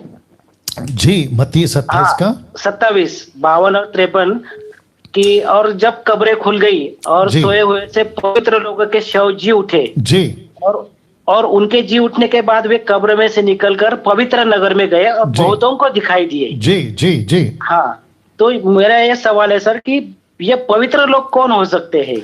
Okay okay, Matthew 27, 52, 53। ओके, आपने ये प्रश्न पूछा है, और आप कहाँ से हैं सर? मैं सर पूना के पास लोनी कड़बोर वहां से बोल रहा हूँ। मेरा नाम हेनरी रॉबर्टसन है। गुड गुड, हेनरी साहब आपका प्रश्न का उत्तर देंगे। जितने दर्शक हैं वो भी अगर आपने सुन लिया होगा, क्योंकि इनकी बहुत क्लियर वॉइस है, ये कह रहे हैं कि जब यीशु मसीह मर गए तो बहुत सारी कब्रें खुल गई, और वो कब्रें खुल के कुछ पवित्र लोग घूम रहे थे और कईयों को दिखाई दिए। अब हम सभी जानते हैं कि जब यीशु मसीह मरा, बिजली गरजी, ज़मीनें हिल गई, बहुत कुछ हुआ, और उसी के दरमियान ये घटना भी हुई है जिसको मैथ्यू ने रिकॉर्ड किया है। और फिर उसके बाद में जब यीशु वापस आएंगे, रैप्चर जिसको कहते हैं, प्री रैप्चर, उस टाइम पे भी बहुत सारे पवित्र लोग जी उठेंगे, बहुत सारी कब्रें खुल जाएंगी, तब ये जाएगा। तो ये परमेश्वर की मर्जी है। अब ये सटीक कौन है? क्या ये मोसेस है, या फिर ये कोई एलीशा है? एलिया तो ऊपर है, क्या ये एलीशा है या ये सैमुअल है, ये कौन है? बस इतना लिखा है कि ये पवित्र लोग हैं। तो ये कोई भी हो सकता है, उसके बाद के लोग हो सकते हैं, क्योंकि गिनती तो बहुतों की है परमेश्वर के पीछे चलने वाली, लेकिन सटीक और एक्यूरेट नहीं बता सकते क्योंकि नहीं लिखा है। लेकिन ये इतनी बात पक्की है कि ऐसी घटना को हम स्वीकार कर सकते हैं, ये बिब्लिकल है, और यीशु जब वापस आएगा तो वापस ये घटना फिर रिपीट होगी कि बहुत सारे मुर्दे जिलाए जाएंगे। जी भाई साहब, ओके। हाँ, लेकिन ये कौन है? अच्छा, जी जी जी, ये कौन है, इनका नाम क्या है, ये नहीं बता पाएंगे। Okay, thank you very much. और आपसे सर बहुत कुछ मैंने सीखा है, बहुत खरी शिक्षा मैंने पाई है। Thank you sir. अन्य भाषा के बारे में या फिर पवित्र आत्मा के बारे में। जी जी जी जी, गुड गुड। लॉकडाउन से मैं आपको सुनते आ रहा हूँ। अरे वाह वाह। और आपने मसीह मंथन ग्रुप ज्वाइन किया सर? नहीं किया सर अभी। अरे बाप रे। मसीह मंथन महाराष्ट्र स्टेट ग्रुप ज्वाइन कर लीजिए ना भैया। जरूर जरूर जरूर। Thank you, God bless. या ओके, नेक्स्ट कॉल। जी, अपना प्रश्न पूछिए।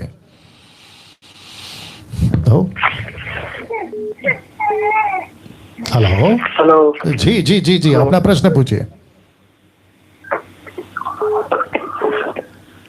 Hello. Cut, next call. Hello. Next call. जी अपना प्रश्न पूछिए सर। जी praise the lord sir. Yeah praise the lord. जी मत्ती सुसमाचार 11 अध्याय वचन 12 और 13 सर। जी बोलिए sir.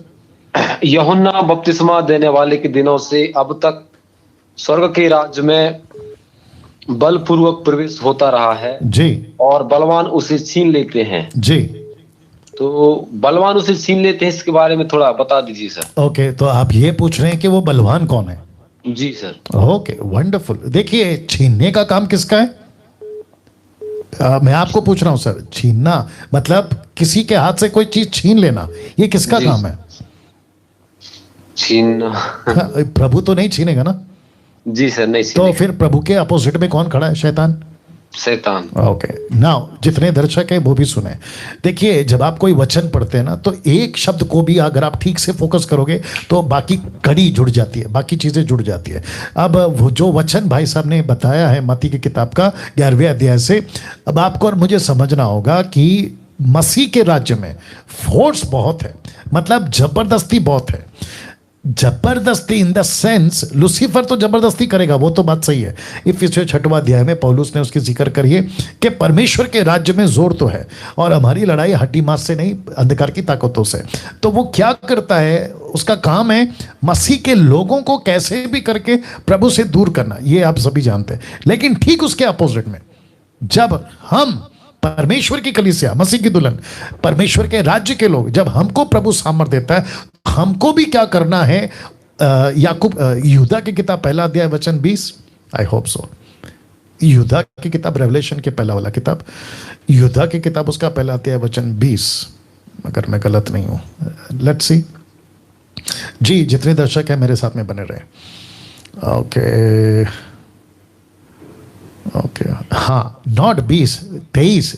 The book of Jude chapter 1 verse 23, 1 का 23 कहता है बहुतों को आग में से झपट कर निकालो। झपट कर ये शब्द है, इसका मतलब क्या है? ये राइट इंटेंशन से आपको झपट के निकालना है। तो परमेश्वर के राज्य में जोर है, आत्मिक जोर भी देना है, शैतान भी अपना जोर लगा रहा है।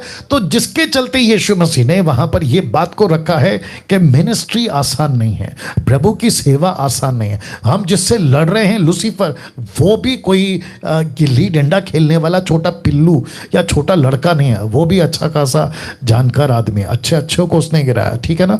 तो उसके कॉन्सेप्ट में यह बात है कि परमेश्वर के राज्य में जोर है और बलवान उसे छीन रहा है। आपको भी जबरदस्ती परमेश्वर के जो लोग हैं अविश्वासी, उनको प्रभु में लाना है। लूसीफर क्या कर रहा है? जैसे लूका 22 का 31 और 32 में कहता है कि तुमको शैतान ने मांग लिया है कि गेहूं की नाई फटके, तो वो भी अपना ताकत लगा रहा है। तो ये ऐसा है भाई साहब। जी सर, आई होप आप समझ गए। ठीक है जी, thank you sir. Yeah God bless, God bless. Okay last call, next call, last call. जी अपना प्रश्न पूछिए। हेलो। जी अपना प्रश्न पूछिए सिस्टर। हाँ सर, मेरा प्रश्न यही है कि मतलब जो मसीह जो स्त्रियां होती हैं वो श्रृंगार कर सकती हैं या नहीं? देखिए सिस्टर, आप लोगों को मैं कल परसों से बोलते आ रहा हूं कि जिस टॉपिक के ऊपर मैं बात कर चुका हूं, जिस विषय पे हम वीडियो बना चुके हैं, उसको वापस से नहीं बोलेंगे ना सिस्टर? अच्छा सर। जी आपको क्या करना है, आपको YouTube पे जाना है, मेरे प्लेलिस्ट में जाना है। क्या महिला श्रृंगार कर सकती नहीं कर सकती, ऐसा हिंदी में लिखा हुआ है, उसको जाके देख लीजिए, आपको जवाब मिल जाएगा। ओके अच्छा, वचन में लिखा है। जी उसका जवाब दे दिया। ठीक है सर। नहीं जी बोलिए बोलिए।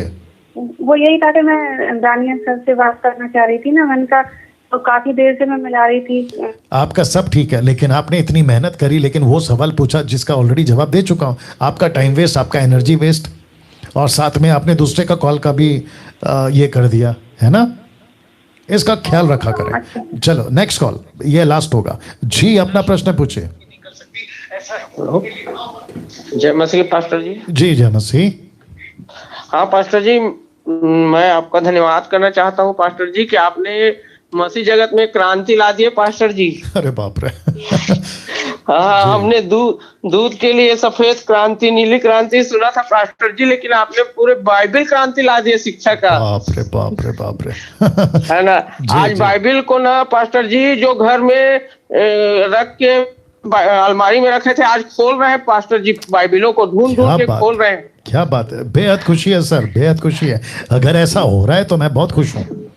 जी पास्टर जी, मेरा एक प्रश्न था पास्टर जी। जी जी।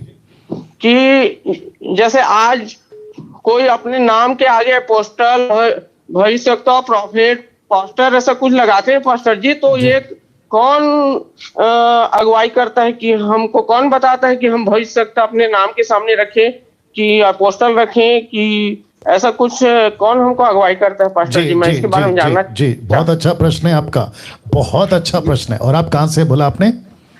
मैं छत्तीसगढ़ से हूँ पास्टर जी, वर्ल्ड ग्रुप मसीह मंथन से जुड़ा हुआ हूँ मैं। अरे वाह वाह, गुड। और आपका नाम क्या है?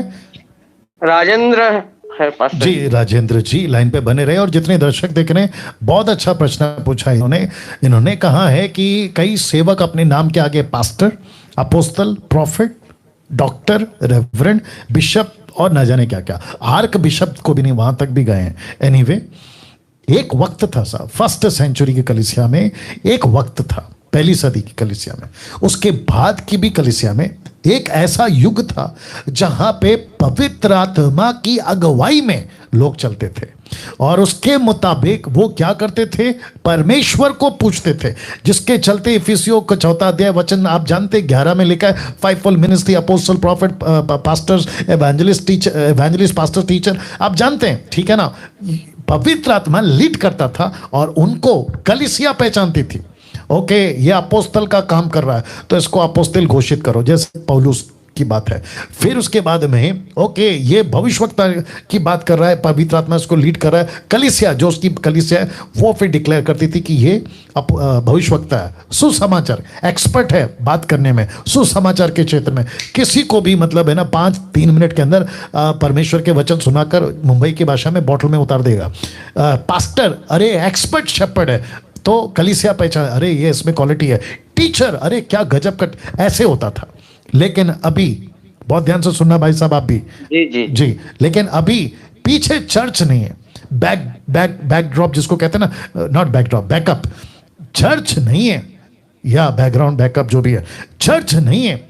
व्यक्ति बाइबल कॉलेज जाता है या नहीं भी जाता है, कोई अफ्रीकन प्रीचर को सुनता है, उसकी कॉपी करता है और खुद को 30-40 दिन के लिए कमरे में बंद कर लेता है और घर को, पड़ोस को, दोस्त को, चर्च के कुछ लोगों को कहता है मैं 30-40 दिन के लिए फास्टिंग में जा रहा हूं, और फिर वो फास्टिंग में जाता है, उसको कौन सा आत्मा मिलता है नहीं पता, नॉन बिब्लिकल, और जिसके चलते वो फिर बाहर निकलता है और कहता है कि मुझे प्रभु ने दर्शन दिया, मुझे प्रभु ने बात किया। और फिर उसके बाद में वो खुद को, और एज क्या होती है, 20-25 के आसपास, 30 के आसपास, और फिर उसके बीच में आप ये जितने भी प्रॉफिट, अपोस्टल्स, आप इनकी एज देख लेना, 90% आपको 25 के आगे मिलेंगे, 25 के आसपास, 30 तक के आसपास में आपको मिल जाएंगे, या 35 तक में भी मिल जाएंगे। इनका पीछे कोई चर्च नहीं है, बैकअप चर्च नहीं है, इनको किसी ने रिकॉग्नाइज नहीं किया होता है, उनका कोई सीनियर या उनका कोई लीडर या चर्च के कोई लीडर इनको रिकॉग्नाइजेशन नहीं देते हैं। ये सेल्फ प्रमोट किए हुए प्रॉफिट्स होते हैं, अपोस्टल्स होते हैं, डॉक्टर्स XYZ। लेकिन इन्हीं के बीच में कुछ ऐसे भी है जिनकी तादाद 10% है मात्र, जो जेन्युइन है, सच्चे हैं। वो अपोस्तल लगाते हैं, कोई दिक्कत नहीं है, प्रॉफिट लगाते हैं, कोई दिक्कत नहीं है, डॉक्टर लगाते हैं, कोई दिक्कत नहीं, क्योंकि वो डिग्री करके बैठे होते हैं, पास्टर लगाते हैं, कोई दिक्कत नहीं, एवेंजलिस्ट लगाते हैं, कोई दिक्कत नहीं है, क्योंकि उनको रिकॉग्नाइजेशन मिला होता है चर्च की तरफ से। तो वापस कहता हूं कि 5-fold मिनिस्ट्री के जिसको भी मिनिस्ट्री करना है, अगर वो खुद को प्रॉफिट कहता है तो उसको पहला पूछना है, सर आप सुन रहे हैं? जी जी। अगर खुद को वो प्रॉफिट कहता है तो उसको पहला पूछना है कि सर आपका चर्च कहां है। अगर वो बंदा कहता है मेरा चर्च कोई बैकअप नहीं है, वो प्रॉफिट नहीं हो सकता, क्योंकि मिनिस्ट्री, दीजिए 1 कुरिन्थियों, टॉपिक अच्छा है इसलिए बात कर रहा हूं, 1 कुरिन्थियों 12 का 30, 28, माफ करना, पहला कुरिन्थियों 12 का 28, फर्स्ट कुरिन्थियन चैप्टर 12 वर्स 28। देखो मिनिस्ट्री कहाँ दी है, इसलिए बाइबल पढ़ना बहुत जरूरी है और सारे बाइबल का नॉलेज होना बहुत जरूरी है। वचन 27 से पढ़ लेते, एक काम करते हैं। इसी प्रकार तुम सब मिलकर मसीह की देह हो और अलग अलग उसके अंगों। 28 कॉन्टेक्स्ट आ रहा है, लिखा है और परमेश्वर ने कलीसिया में, ये है क्या कहते हैं ना टोन पढ़ने का, परमेश्वर ने कलीसिया में अलग अलग व्यक्ति नियुक्त किए हैं। वाह, सबसे पहला कहां? कलीसिया में। प्रथम प्रेरित, दूसरे भविष्यवक्ता, तीसरे शिक्षक, फिर सामर्थ के काम करने वाले, चंगा करने वाले, उपकार करने वाले, प्रबंध करने वाले, नाना प्रकार की पृथ्वी की भाषा बोलने वाले। तो 29, क्या सब प्रेरित हैं?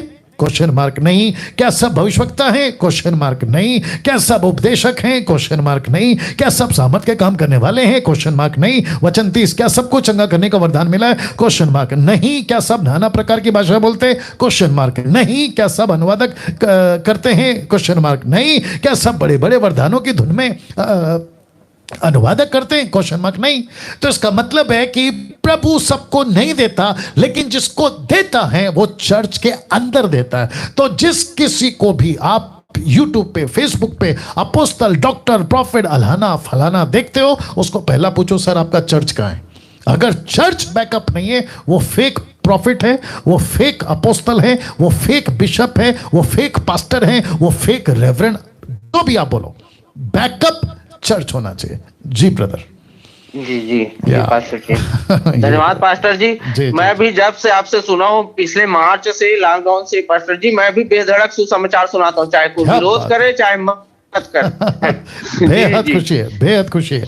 थैंक यू सर, बड़ा अच्छा लगा आपसे बात करके। गॉड ब्लेस जी पास्टर जी, धन्यवाद पास्टर जी। प्रभु का आप में बढ़े पास्टर जी, हम लोग भी आपके पीछे पीछे कुछ बहुत अच्छा प्रभु में जा रहे हैं। ये हमारा सौभाग्य है कि आप प्रभु ने आपके जैसा लीडिंग भेजा है हमको आगे बढ़ाने में। ये हमारे लिए बहुत बड़ी बात है। प्रभु thank you sir, thank you sir, God bless, God bless. No more calls. Okay, अब यहाँ से स्टार्ट होता है। जितने भी 1800 प्लस, मुझे माफ करना क्योंकि आपको ये सुनना पड़ेगा। कुछ लोग सोचते हैं कि अरे अनाउंसमेंट तो मेरे को मालूम है, लेकिन अनाउंसमेंट में भी मैं बहुत सारी नई चीज़ ऐड करता हूँ। तो आज भी कुछ नया है। रिक्वेस्ट करता हूँ 3, 4, 5 मिनट में ख़त्म कर दूंगा, आखिर तक बने रहें। तो ये तो आपको बता चुका हूँ, तो इसके पीछे और नहीं बोलूँगा। MMB इंटरनेशनल ग्रुप स्टार्ट हो चुका है। मैं रिक्वेस्ट करता हूँ जिस किसी भी कंट्री से आप अभी देख रहे हैं, मैं सबको कहना चाहता हूँ, Pakistan, Nepal, Africa, middle east, UK, USA, दुनिया के किसी भी कौम से, माफ करना, स्टेट से, राष्ट्र से आप देख रहे हैं, आशा जी को कॉल करिए। और अभी जो करंट मैं समझता हूँ कि और एक ऐड हुआ है, 7वां, मैं इसको अपडेट नहीं कर पाया हूँ। ऑस्ट्रेलिया या 7वां है ऑस्ट्रेलिया, अगर मैं गलत नहीं हूँ। आशा जी शायद अगर देख रही हैं तो वो मुझे करेक्ट कर देंगे, ठीक है ना, कमेंट्स में। जी, एक है मलेशिया, ग्रुप एक्टिव हो गया। नेपाल ग्रुप एक्टिव हो गया। सिंगापुर ग्रुप एक्टिव हो गया। जापान ग्रुप एक्टिव हो गया। पाकिस्तान ग्रुप एक्टिव हो गया। USA एक्टिव हो गया। ऑस्ट्रेलिया, और ऐसे करके अब जो है हम बढ़ते जाएंगे। तो इजराइल से भी मुझे काफ़ी लोग कॉल करते हैं, मैसेज करते हैं व्हाट्सएप कॉल पे। मैं रिक्वेस्ट करता हूँ, अगर आप इजराइल से देख रहे हैं, जॉर्डन से देख रहे हैं, प्लीज़ आशा जी को कॉल करिए, ये नंबर है, इनको कॉल करके ग्रुप स्टार्ट कर दीजिए। और ये अभी जितने ग्रुप के लोग हैं, मैं आपको कहना चाहता हूं कि अभी आप ग्रुप में ऐड हो गए तो ऐसे हाथ बांध के नहीं बैठना है। अब आपको काम करना है, लोगों को इनवाइट करना है। और याद रखिए, आप वो हैं जो नमक हैं। आपके पीछे बहुत बड़ी भीड़ है जिसको आपका नमक चाहिए, क्योंकि वो बेस्वाद है।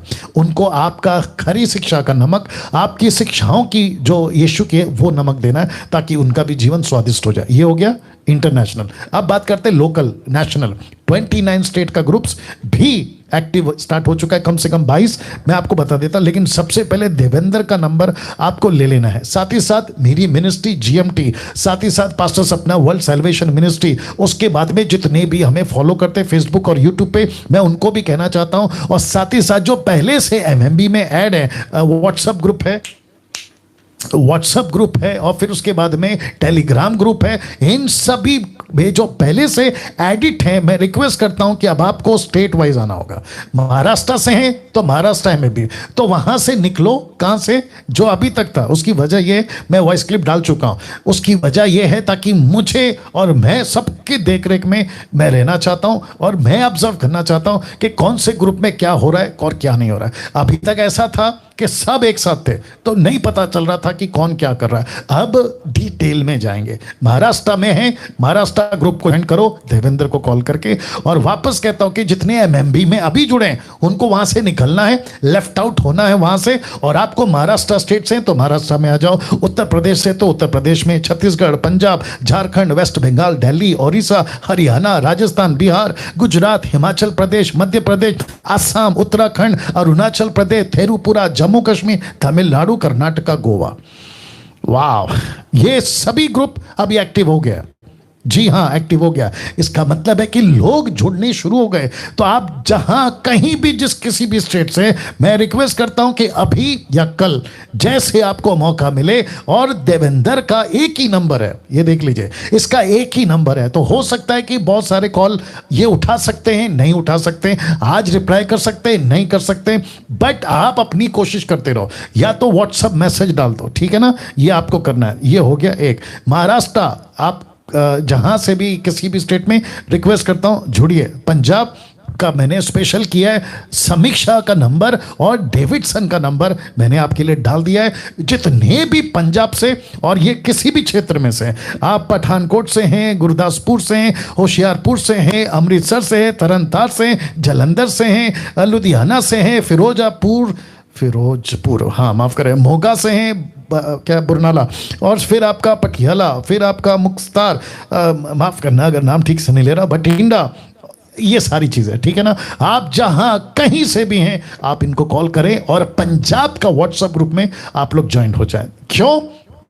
पंजाब में बहुत सारा काम करना है। अगर कोई पंजाब का यूथ, लड़का लड़की अगर देख रहे हैं तो मैं चाहता हूं कि आओ, ताकि वहां पर हम आपको प्लेटफॉर्म देंगे, ताकि खरी शिक्षाओं के दाऊद आप बनो, ताकि गलत शिक्षाओं के गोलियत को आप लोग खत्म कर सके। वैसे ही राजस्थान, उसके बाद हरियाणा, फिर वेस्ट बंगाल, ओडिशा, झारखंड, जो कि स्टार्ट हो चुका है। तो मैं चाहता हूं कि कल से ये नहीं आएगा, बट आप सभी को बताना चाह रहा था कि ये ग्रुप्स एक्टिव हो गए। अब आते हैं टीम पर। आप बहुत सारा प्रश्न पूछना चाहते हैं, मैं अवेलेबल नहीं रहता हूं, बट एक टीम बनाई है, अजय दासर की, नरेंद्र की, राजेश की। मैं इनको भी कहना चाहता हूं कि सर आप लोग भी अभी आ जाओ, फुल फ्लैश में वीडियो बनाओ, यूट्यूब पर, फेसबुक पर, और परमेश्वर की वचन को फैलाना शुरू करिए। इंटरेस्टिंग पार्ट आ गया है, बाइबल डिस्ट्रीब्यूट करना स्टार्ट हो गया है। कई लोगों के घर पे बाइबल पहुंच चुकी है बाय कोरियर।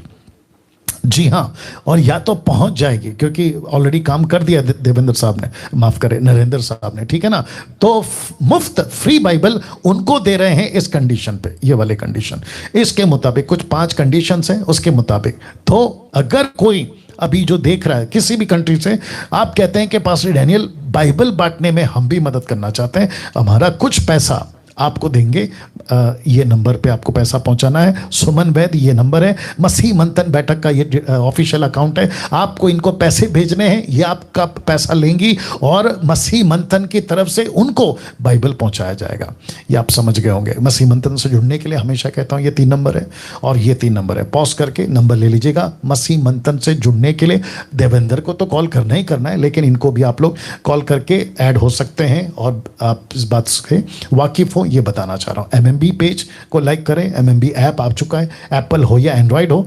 साथ ही साथ वेबसाइट है हमारा masimantan.com, उसके बाद में मेरा चैनल है, उसको सब्सक्राइब कर लीजिए। अगर अब आप नहीं किया है, रिक्वेस्ट करता हूं कर लीजिए, पैसे नहीं लगते और ना ही पैसे कमाता हूं। ओके, उसके बाद इस वचन के मुताबिक, प्रेरितों की किताब 4 अध्याय वचन 32 से 35 के मुताबिक, आपका पैसा मैं चाहता हूं कि कलीसिया की मजबूती के लिए आपका जो भी पैसा आता है मर्जी से आएगा, वो पैसे को लेकर हम कई लोगों को 2000 का पैकेट बनाकर, मतलब राशन पैकेट, ग्रोसरी जिसको कहते हैं, उन तक पहुंचा रहे हैं। और उसके लिए अगर आप देना चाहते हैं, ये नंबर है, वापस से इनको कॉल करना है। अगर कोई पास्टर को हेल्प चाहिए, मुझे बात करना है, मुझे व्हाट्सअप करना है, कॉल नहीं करना है, मुझे व्हाट्सअप कॉल करना है या फिर व्हाट्सअप पे मैसेज ड्रॉप करना है, जिसके चलते जो है हम आपको मदद करेंगे। लेकिन जब ये हो रहा था, तो मेरी नॉलेज में कुछ बातें आई जिसको मैंने कल से बताना शुरू किया है, और वो क्या है मैं आपको अभी बता देता हूँ।